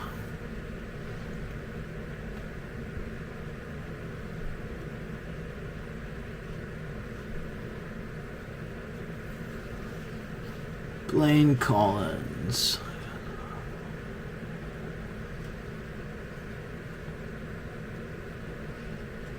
Heck yeah, Blaine. Thanks for watching. Hope there's it's not too terribly boring.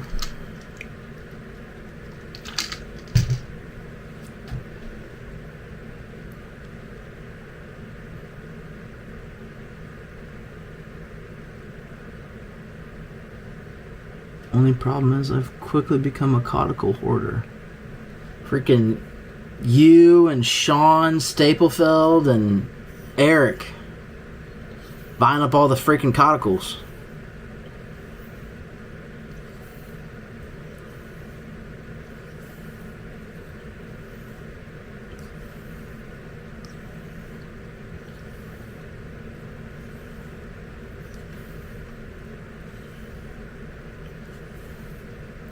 Yeah, they definitely are a rabbit hole. It's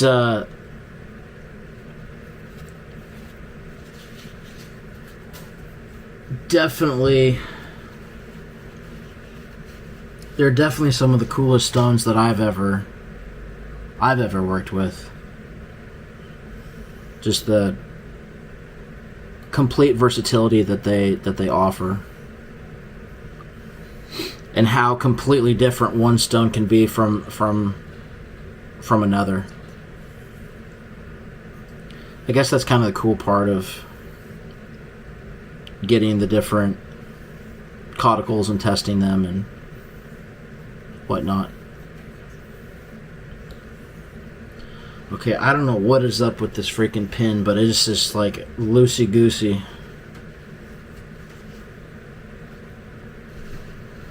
I'm about to put a piece of tape on this thing. Pissing me off.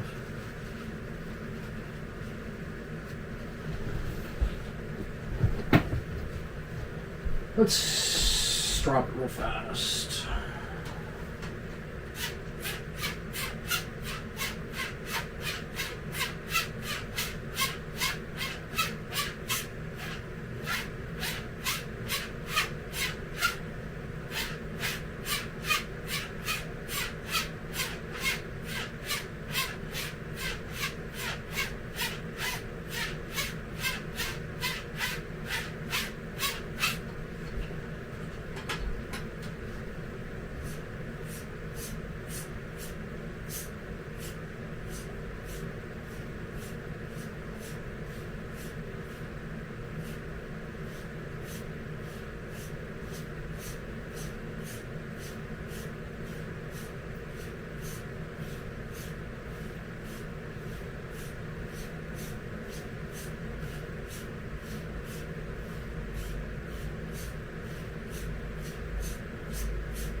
Okay, right here needs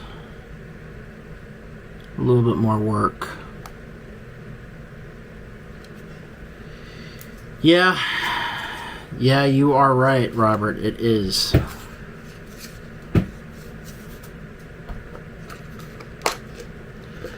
That being, actually, where's, dang it, I don't have any freaking, I don't know where my painter's tape is, and I don't want to put electrical tape on this.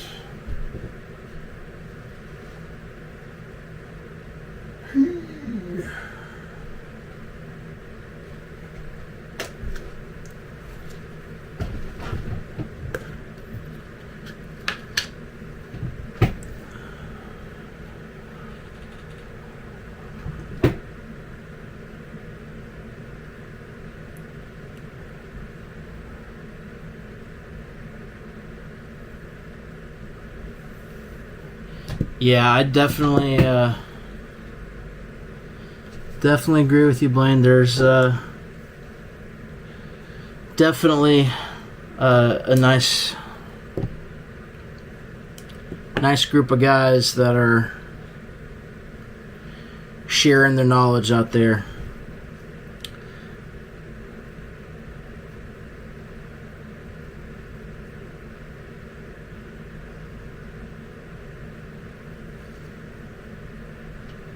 I will say, as technology does advance over time, trying to watch the videos that were filmed like 10 plus years ago,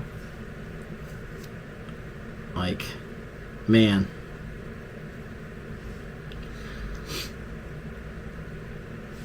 it's just night and day difference with the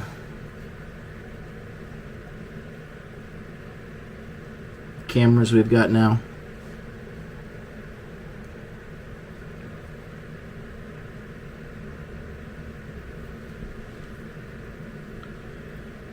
Oh my gosh, this freaking razor.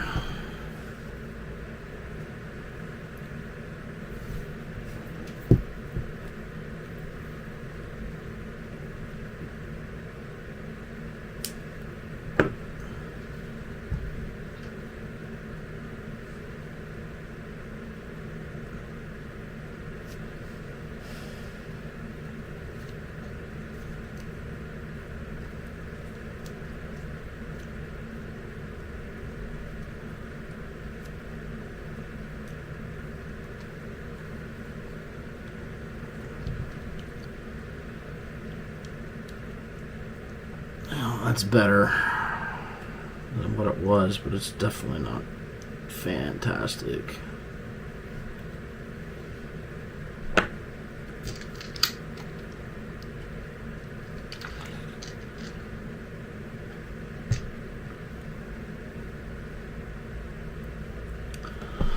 I really gotta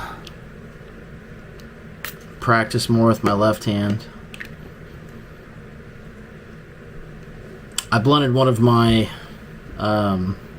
gold dollars that I have, and I need to start using it, just holding it in my left hand and getting used to getting the spine, manipulating the spine,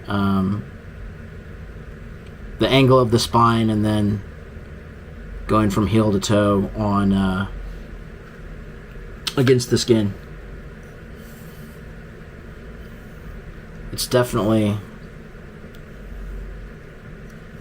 been a challenge for me to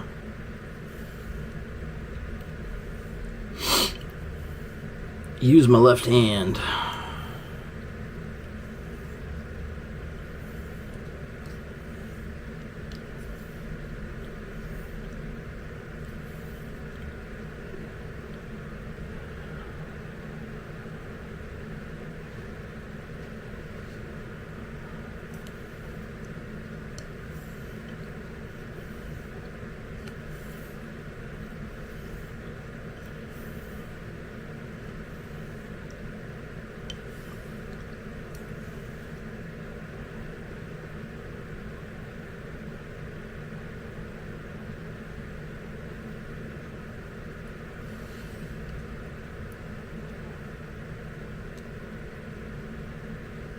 Yeah, it would be nice to have a microscope, but like you said, I've got some jeweler's loops, but I don't even really use them anymore.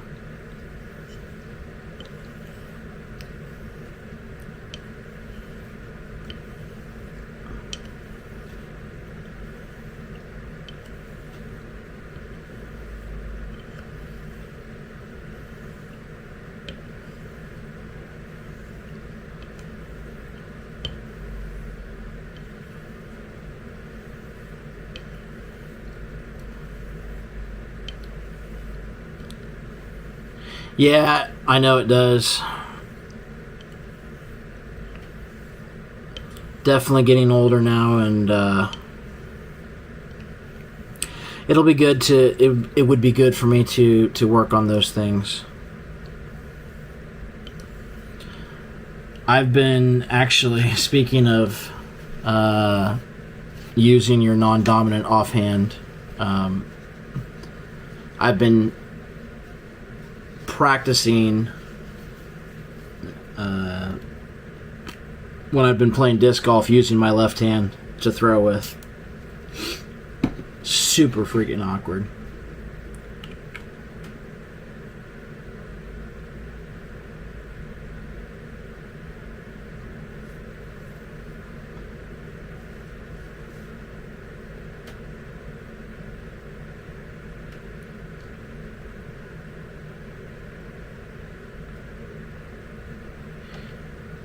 Yeah, some of those microscopes, I know at least like the one that Greg has, I think his microscope was like $1,600.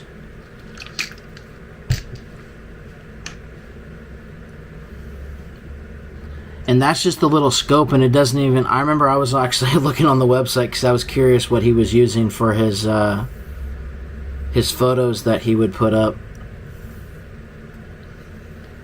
And it was like $1,400-$1,500 just for the microscope, and then you had to buy like a $300 or $400 stand to put the actual little scope in.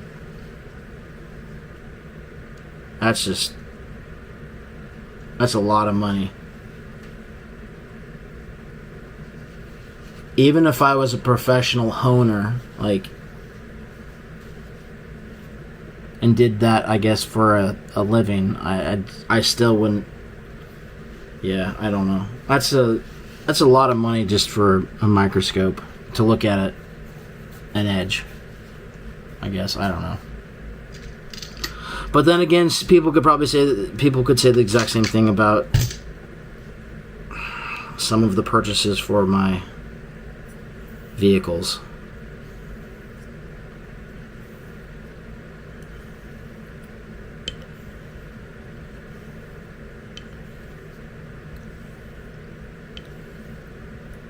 Heck, this this hobby is considerably cheaper than getting into performance cars. I will tell you that.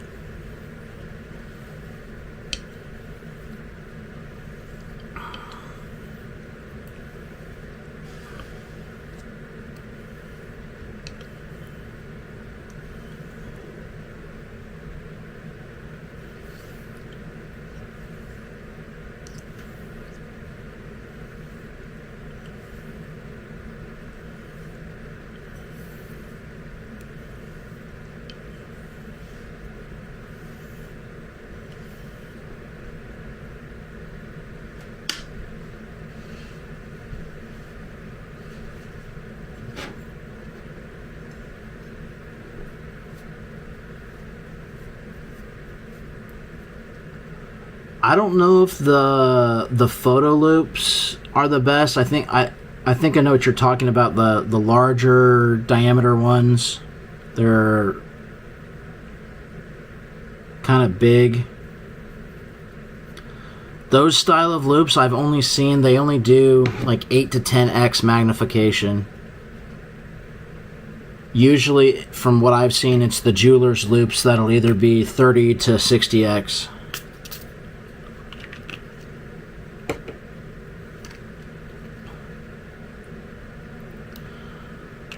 Plus the jeweler's loop, they're going to be cheaper. They're going to be cheaper, and they'll have a higher magnification, I think, than the photo loop. But I guess it depends what you're looking for, to be honest.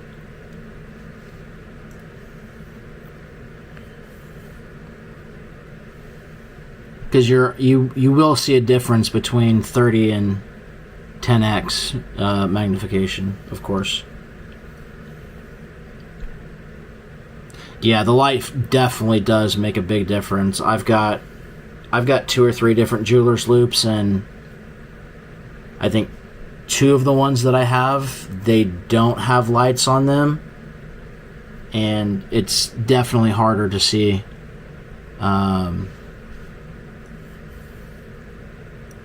Not having that light.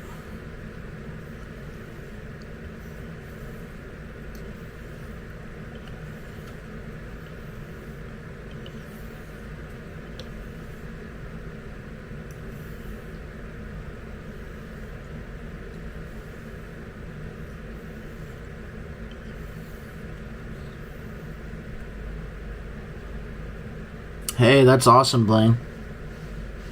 When I first started straight razor shaving, all I did was... I'm right-hand dominated, or my right hand is my dominant hand. So what I would do is I would literally just shave just a little bit of my cheek, my right cheek, and trying to find what was the optimal pressure and angle of the blade as I was shaving. And then I just slowly got more and more confident with the feel of the blade in my hand, and then I would just try to slowly conquer a little bit more territory on my face. So I finally was able to get my entire right cheek shaved, and then it was moving to my neck, the right side of my neck. So it was definitely a uncomfortable and bloody process, because I was using way too much pressure, way too steep of an angle, and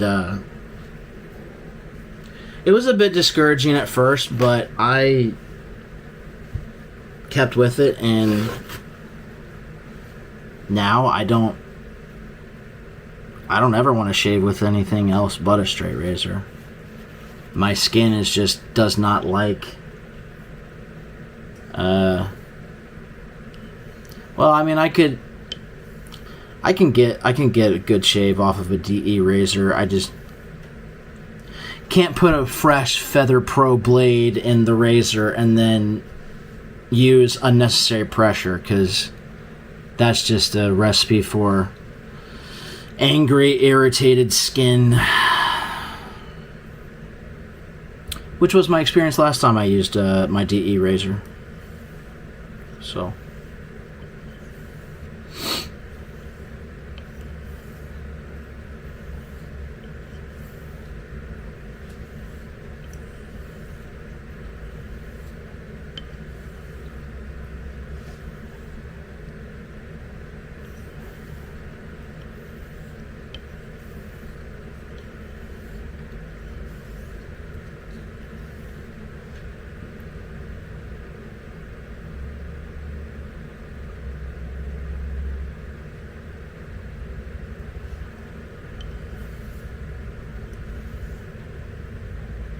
yeah, it definitely is a learning process. I think with anything that we're doing new, I guess, in life, just stick with it, and you will slowly get better and better at what you're doing.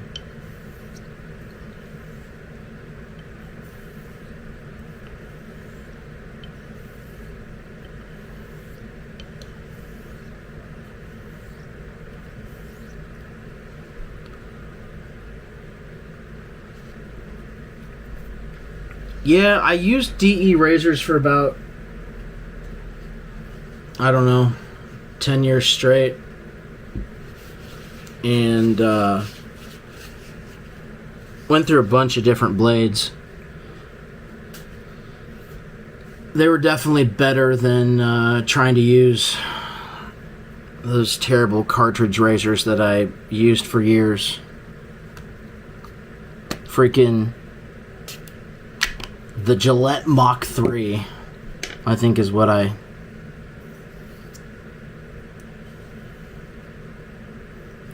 was the same razor that my dad got me when I was, whatever it was, 13, 14, and started showing me how to shave, and I used that razor for, or that style of razor for years and years and years, and then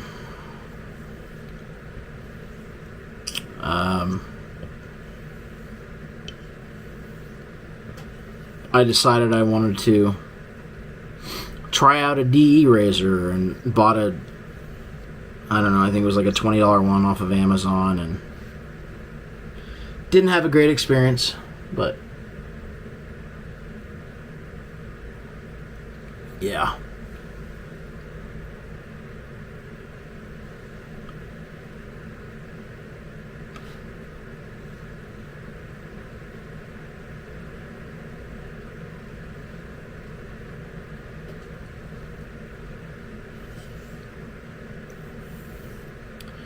Yeah, I can definitely see, for me, I guess, I couldn't stand having facial hair, so it was either be annoyed by having facial hair on my face or deal with slightly uncomfortable shaves. But I finally, well, I was able to get good shaves off the DE razors once I learned about proper pressure and, pressure's a huge deal, and then depending on what kind of DE razor you have, being able to set the aggressiveness of the blade itself and all of that stuff, and then the different variances between all the different DE blades that exist out there. I mean, because you got some that are not the same as others, we'll just put it that way.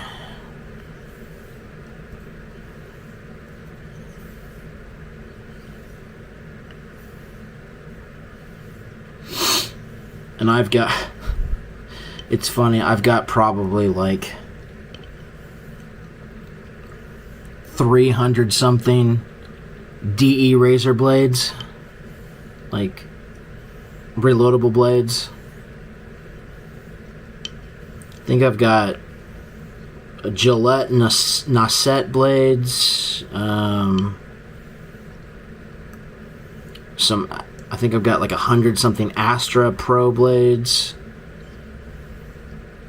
and then I know I've got a bunch of Feather Pro blades. The Feather Pros are probably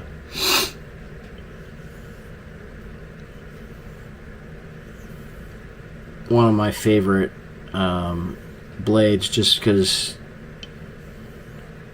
they're just insanely keen, but with that keenness you just get a super close shave. Comfortable shave too if you use a proper amount of pressure, of course, but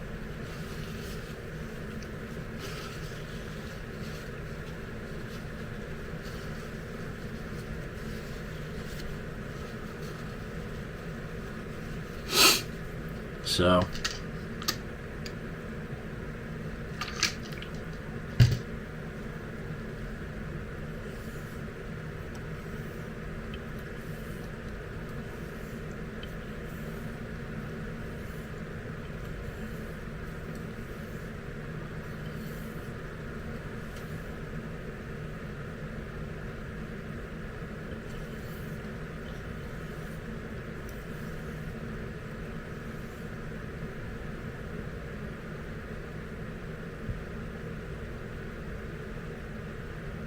is the Kershaw Iridium worth buying?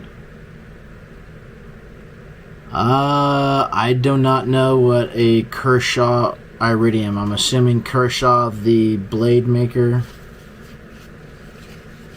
I'm assuming that's some type of knife.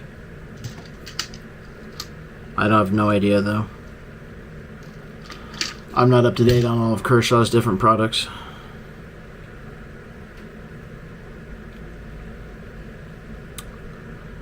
I've owned a few different Kershaw knives in the past, and I can't really say anything bad about them. I definitely would not.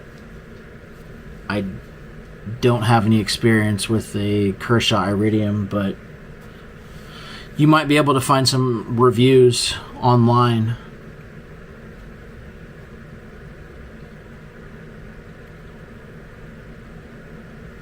Unfortunately, I can't really help much more with that.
Yeah, I know straight razors are,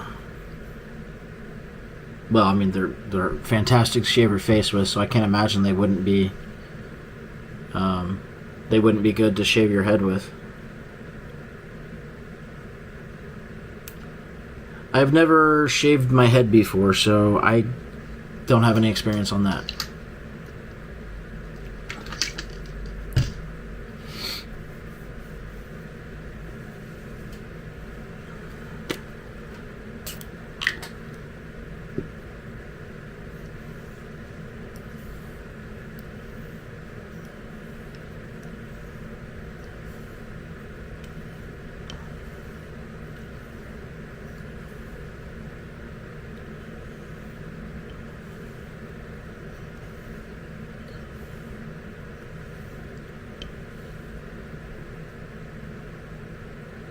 Yeah, that makes sense. I have a few heavier ground razors. Not speaking from head experience, of course, but just from face experience. That was one thing that I did kind of want to try, or I would like to try next time I attempt to shave my goatee area again. My first attempt of the goatee area was definitely not I mean, I got it done, but it was not comfortable by any means. And I know that Wade & Butcher that I used that day, it is an extremely thin and flexible blade, and I don't know, my hair is really coarse and concentrated in that goatee area, so I was thinking a heavier grind might be more comfortable for me to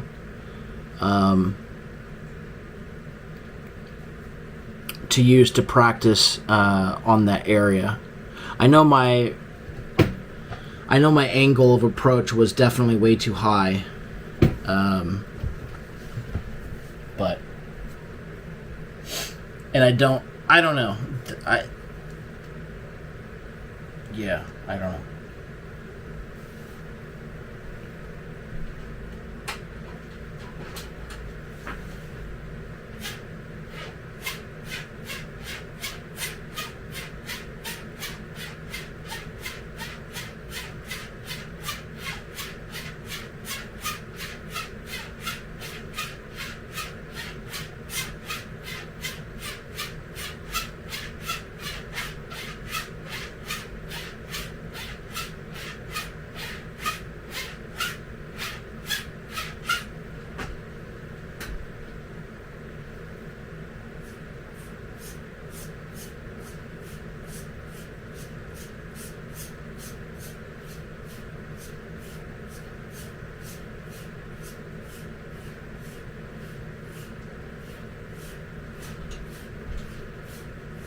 All right.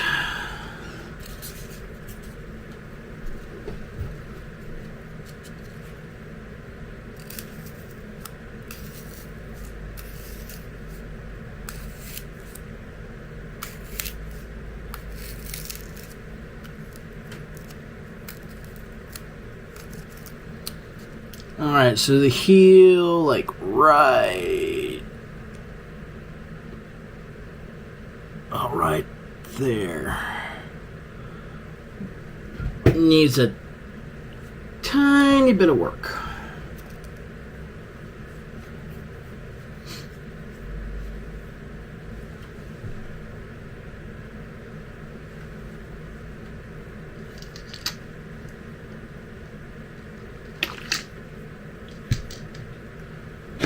Water break.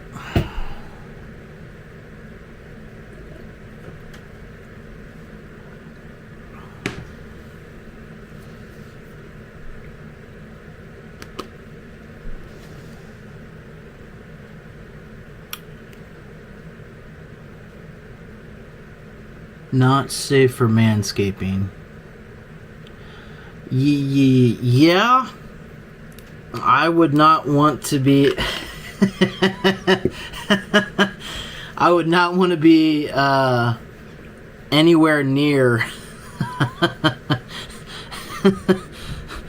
I would not want to be anywhere near that area with the straight razor. I'm going to be 1,000% honest.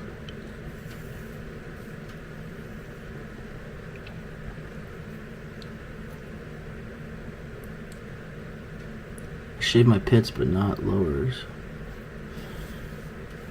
Yeah, I've never shaved my armpits. I mean, I trimmed them with a trimmer, just because I sweat so ungodly much, and yeah, it's just. But that's one of the things about being overweight right now and not being where I need to be. Definitely didn't sweat this much when I was skinnier.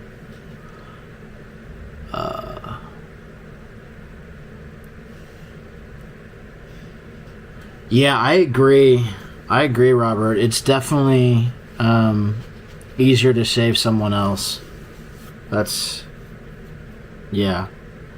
And I only know that because I've only shaved one other person. That was my dad when he had his bicep reconnecting surgery, and his rotator cuff that he completely ripped off the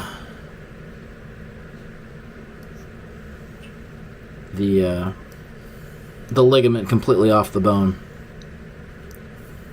So I actually shaved him, and it was surprisingly not that difficult. He looked at me crazy though when I was like, "Do you want any aftershave splash or anything like that?" And he's like, "Aftershave?" I'm like, "Yeah. You want any aftershave?" He's like, is that the stuff that burns when you put it on your skin?" I'm like, well, if it is an alcohol-based aftershave, yes, there is going to be a little bit of sensation that you will feel. Anyway, he didn't go for the aftershave. I told him I could put a bomb on him that doesn't have any alcohol in it, but he was not about that. So he's not an aftershave person. He's a straight use the can of Gillette gel shaving cream and the Mach 3 Gillette razor, and that's it. So yeah, he ended up tripping over one of his dogs at his house in North Carolina.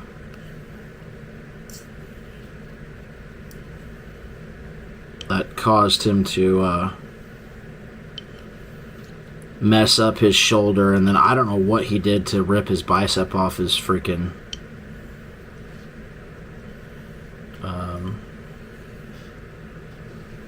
whatchamacallit, his shoulder, or rotator cuff, I mean.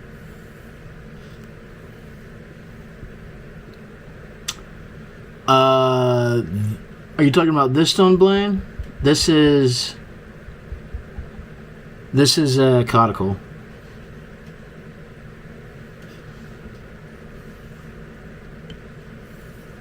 Unknown vein.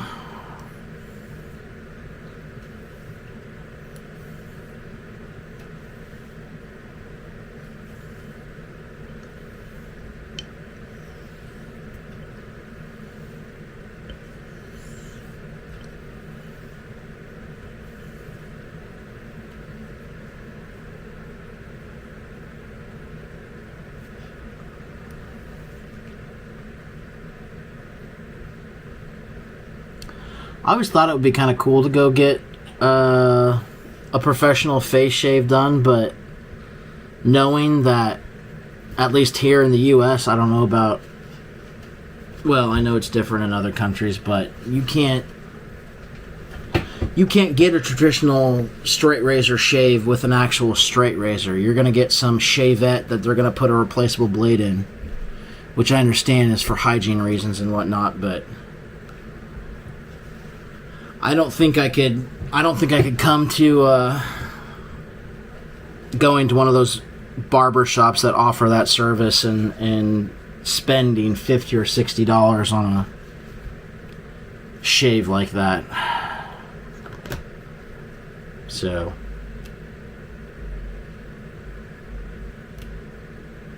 when I was down in Mexico, actually, last year, I was at a barber shop that they did like straight razor shaving, but I did not jump at getting a shave done. So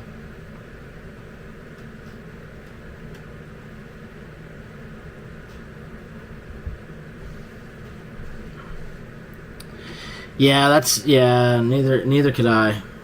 That's just it's a lot of money for a shave.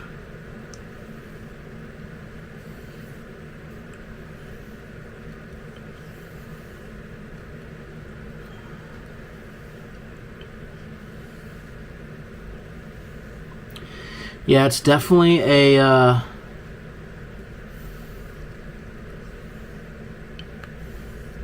deteriorating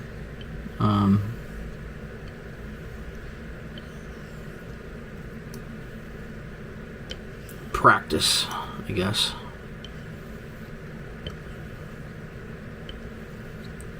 But we're gonna make straight razor shaving great again.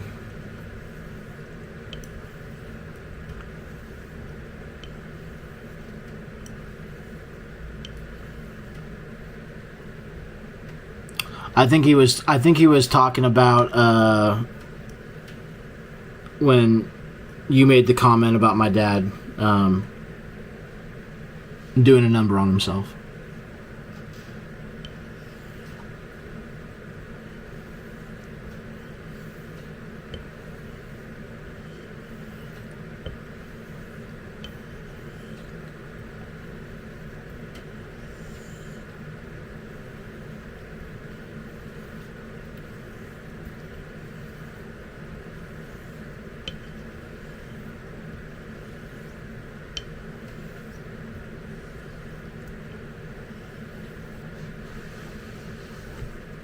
All right.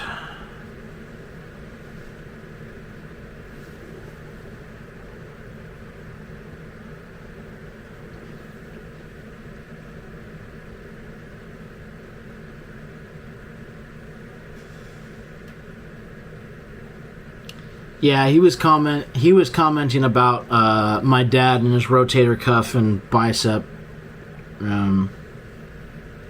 surgery that he had.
Let's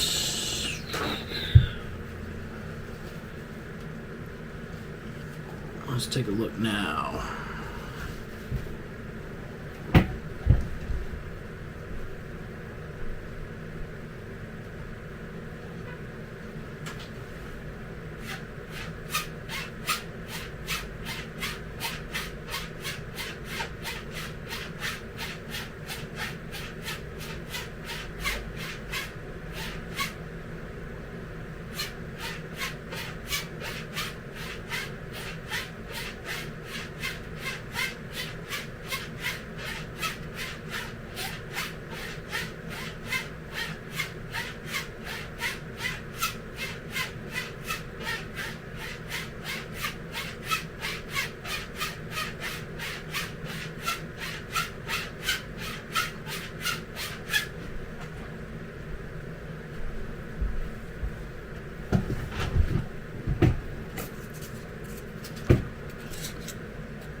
Yeah, let's just heal. Heal.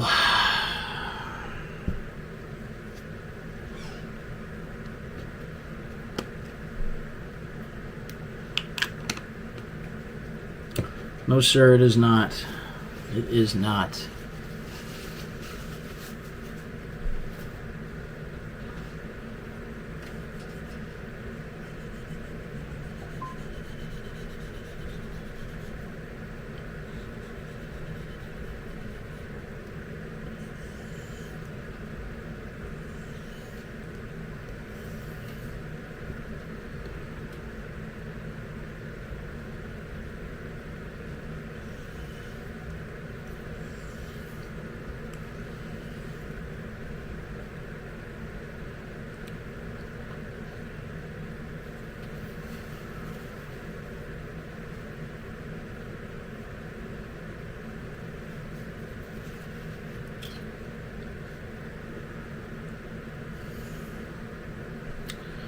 I know, I know exactly how you feel, Blaine. I'm definitely someone that's got, really bad social anxiety. So, this has definitely been, well, at first I guess it was somewhat difficult, but getting out of my comfort zone. And it's been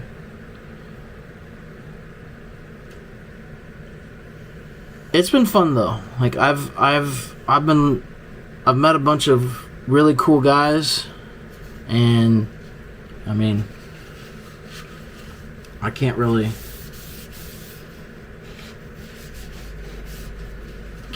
say anything bad about it, to be honest, but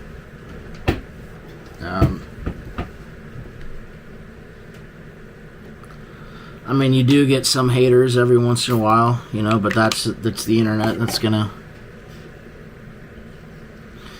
happen. You know, you just gotta have tough skin and not be. Don't think about it too much. So.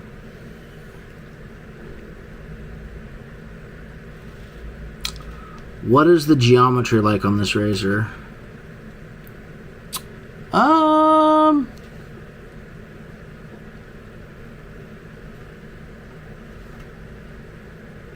It's pretty decent geometry.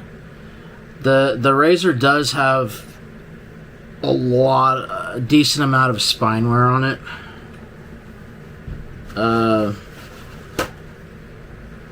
One of the reasons why I'm using tape. But it's not bad. the heel is definitely considerably. It's much more narrow at the heel, and then slowly progresses and gets taller, the blade length, as you go to the toe. So.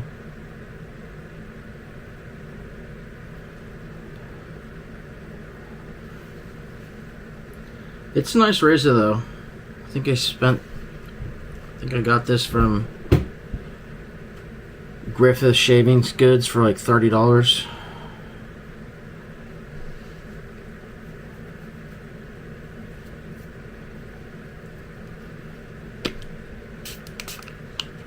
Man, I'm getting tired.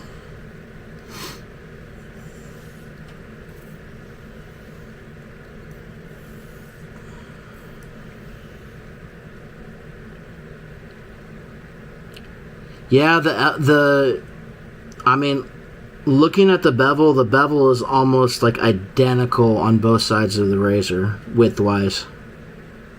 So, the geometry is, I would say, it is in pretty good shape.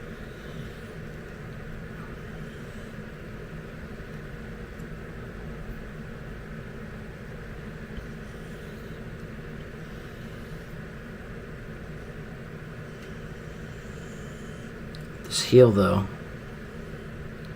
so I'm definitely to get contact right down here in this patch. I'm definitely having to lift the spine of the razor up ever so slightly.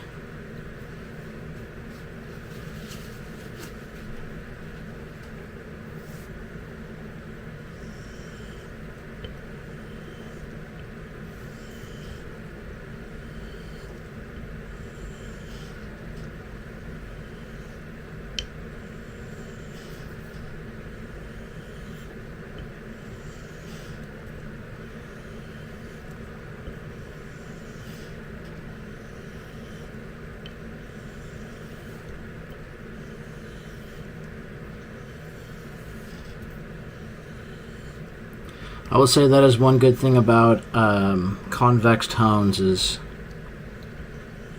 you can really target the heel like super easily. I mean, you can do it on a flat hone as well, but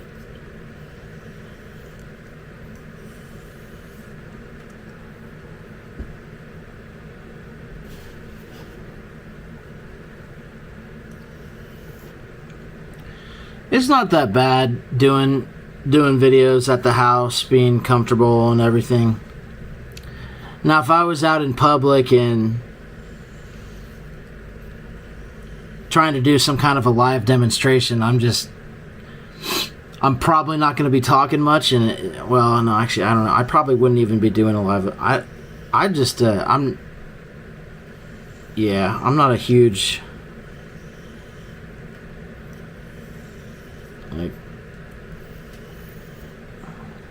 I'm not a huge people person. I mean, certain people, yeah, I guess, but I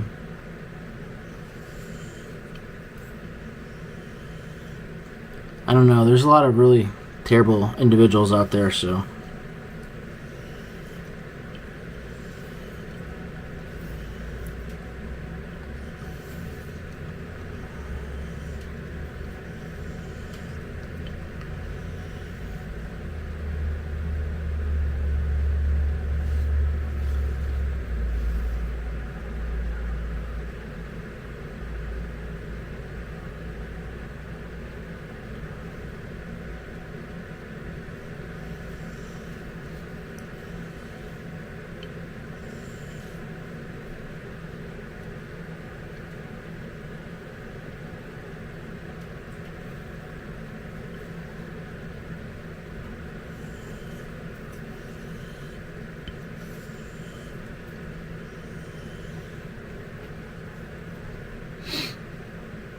J-nuts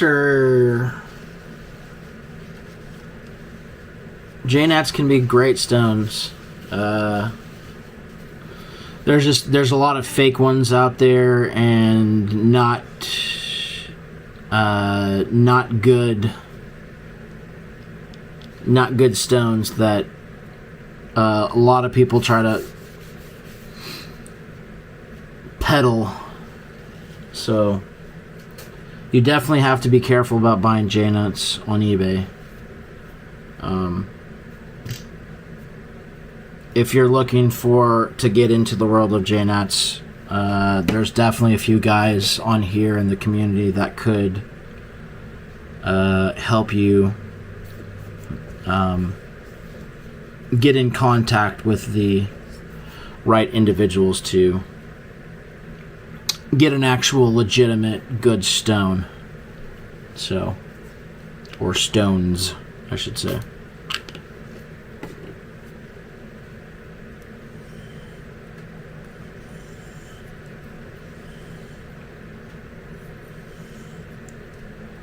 Yeah, Arkansas stones are absolutely great. Definitely some of my favorite stones.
Plus, Arkansas stones are really consistent.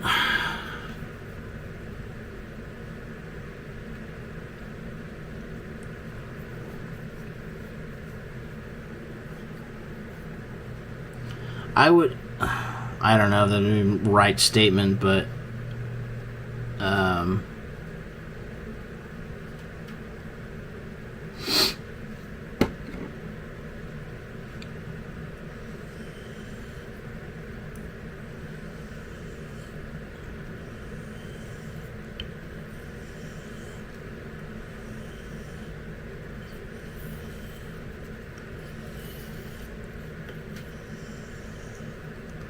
yeah, that's one thing I haven't I haven't experimented with. I don't have any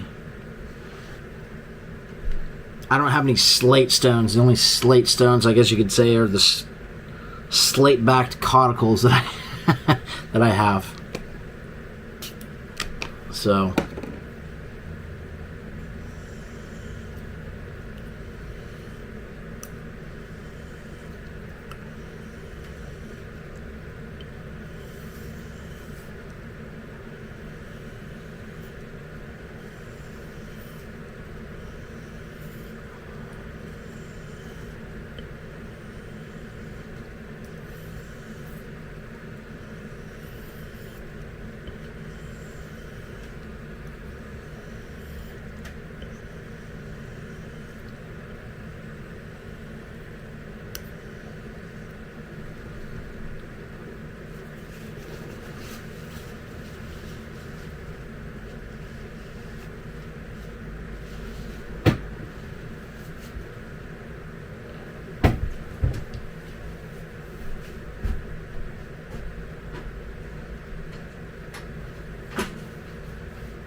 this razor tomorrow is going to have to go under an intense pinning,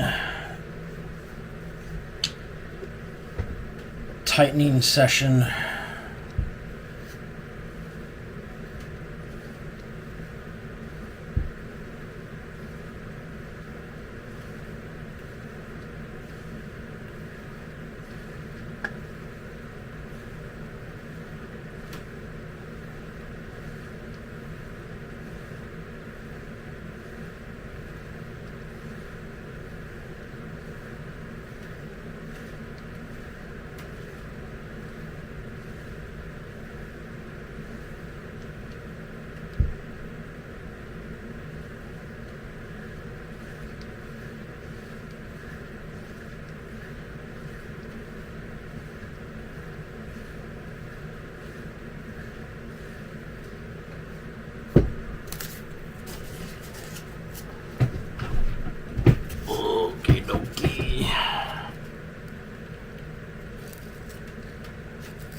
No, it just needs...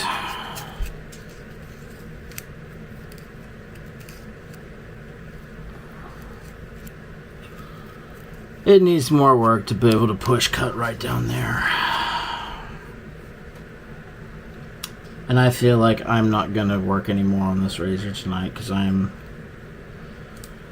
getting ready to hit the hay.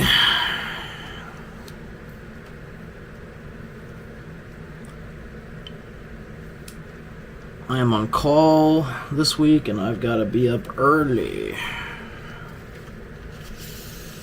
tomorrow.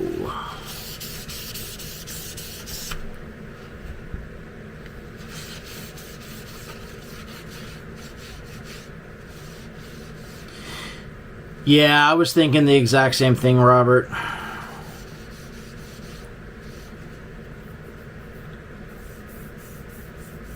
Yeah.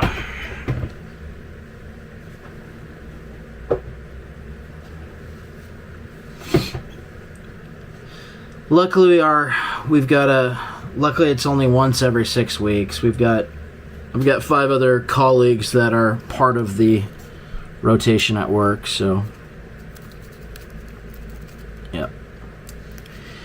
Yep. The heel, definitely gonna have to re-raise a slurry and re-attack the heel. But that's fine. We'll do that another time.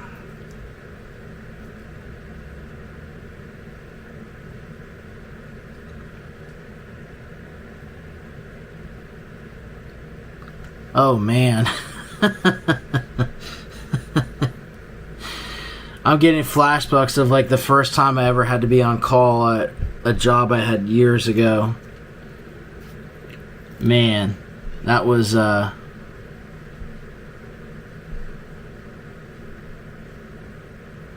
nerve-wracking experience. Didn't go anywhere, didn't do anything, just stayed at home, just like dreading that the phone was going to call and I had to fix something. And yeah.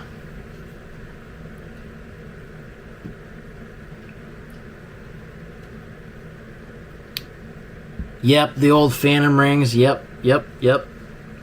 I can relate to that all too well.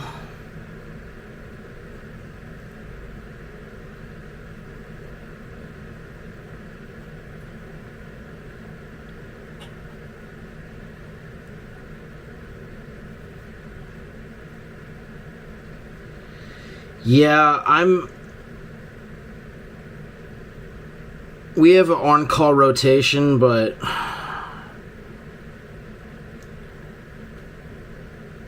pretty much everybody in infrastructure, you're not on call. Like, to where if you call the help desk at my company, it's going to get routed to you as the person that's on call for that week. More or less, if there's anything like infrastructure related that other people can't fix, I'm gonna get a call anyway. So I may not be officially on call, but I'm technically always on call. If shit hits the fan, they're gonna call me, or they're gonna attempt to call me. Whether or not I pick up, that's a whole nother answer. But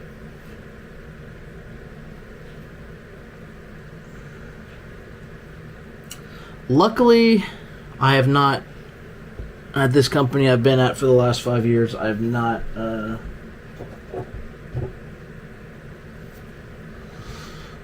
gotten called on a situation like that. So, very grateful for that.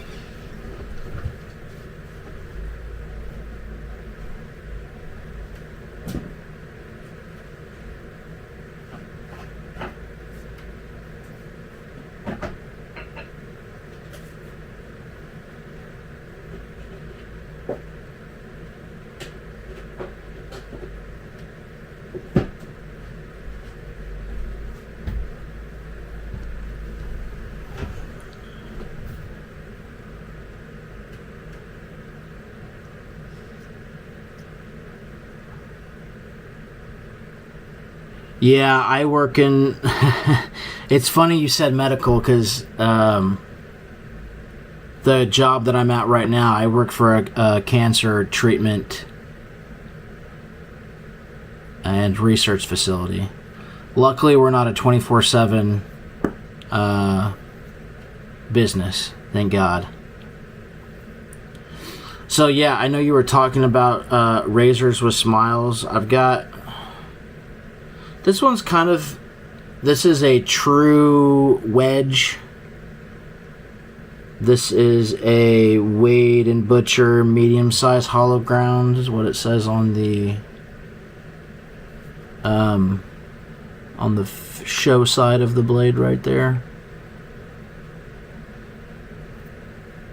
Actually, I haven't used these razors in forever.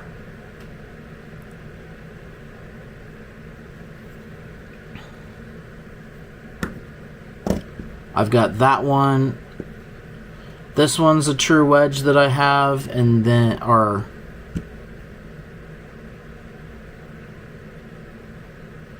I don't know if it's a true wedge. You said quarter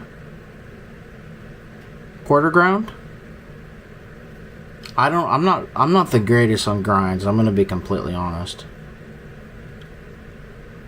I've got that razor, which is a heavier grind, and then I've got this other razor that has a nice smile to it. It's a warranted steel, and I believe this would be considered the grind looks almost identical, I think, on this one to the Wade and Butcher I have right here. Yeah, so their grinds are like completely identical. So I guess these are both then considered quarter ground blades. I need to tighten the pin on this one as well.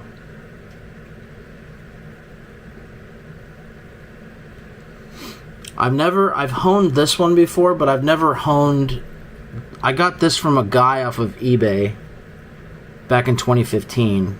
I've shaven with it twice, but I've never honed it before. So I think I remember when I bought this razor, he used 2 pieces of tape, electrical tape. I don't know what brand, what thickness it was exactly, but yeah, these are 2 of my. These 2, and then the grind on this one that I've been working on. I don't know. I guess this would also. They seem like they're a thicker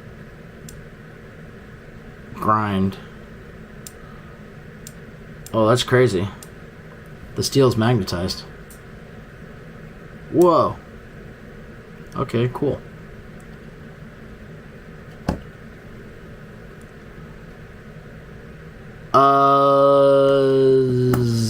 This one, if I remember correctly, he put a Jasper edge on it.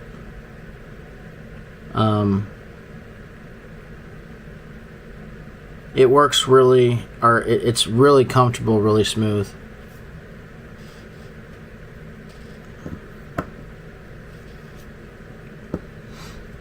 I remember with this razor, I just I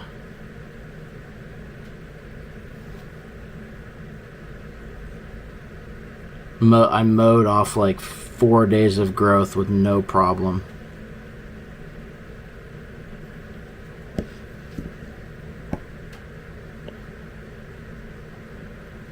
You've yet to try Jasper Edge? They're okay. I mean, they're decent edges. I was about to say, if you want one of these days, I can send you a razor with a Jasper edge on it, or heck, I can send you one of my Jasper Stones if you want to try it out. I've got 2 of them, so I've got one with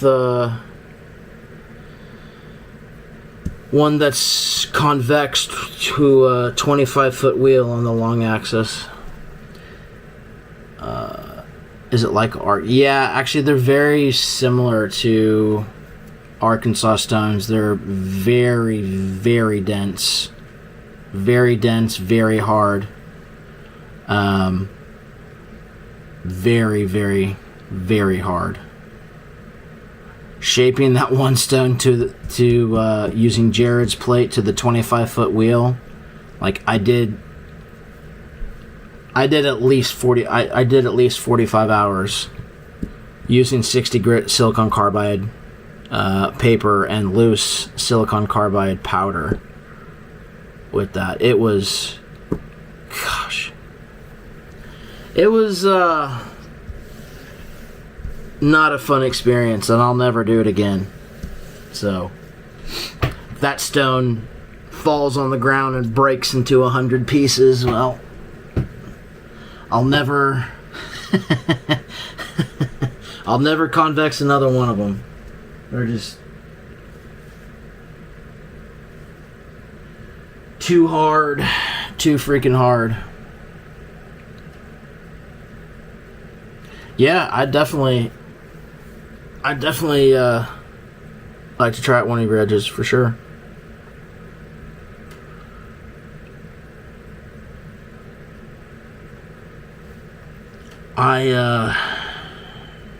Trying to think.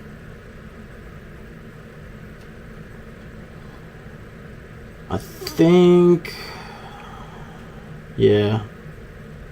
I think I'm gonna wrap up this live stream, and I need to go take the dog out in the rain, get him to go do his business before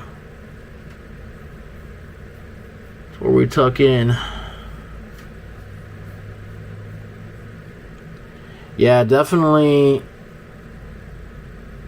trying to shape a stone. I mean, anything past the 25-foot axis is going to be, a giant pain in the butt. Yeah, he's got my phone number. I'll text him and have him shoot you those details.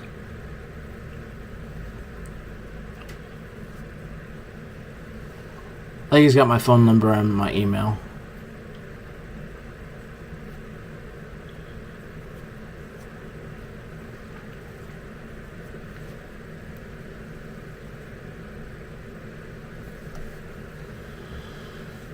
All right, gentlemen.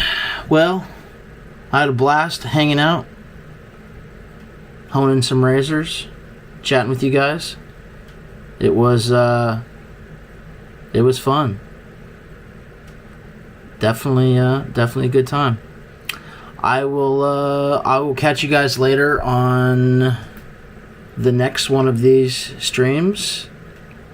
And yeah, Blaine, it was nice. It was nice meeting you too, buddy. I'm gonna start doing more live streams. I think they're fun. It's a fun way to engage and interact with the different guys in the community that come to pop in and say a few words. So, yeah, on that one, I will see you guys later. Have a good night. I just gotta figure out how to end this stream from my phone since it's hooked into my camera.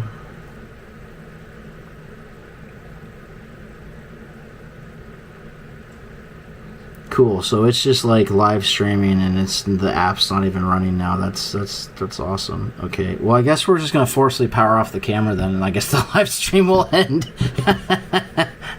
All right, guys. I'll catch you later.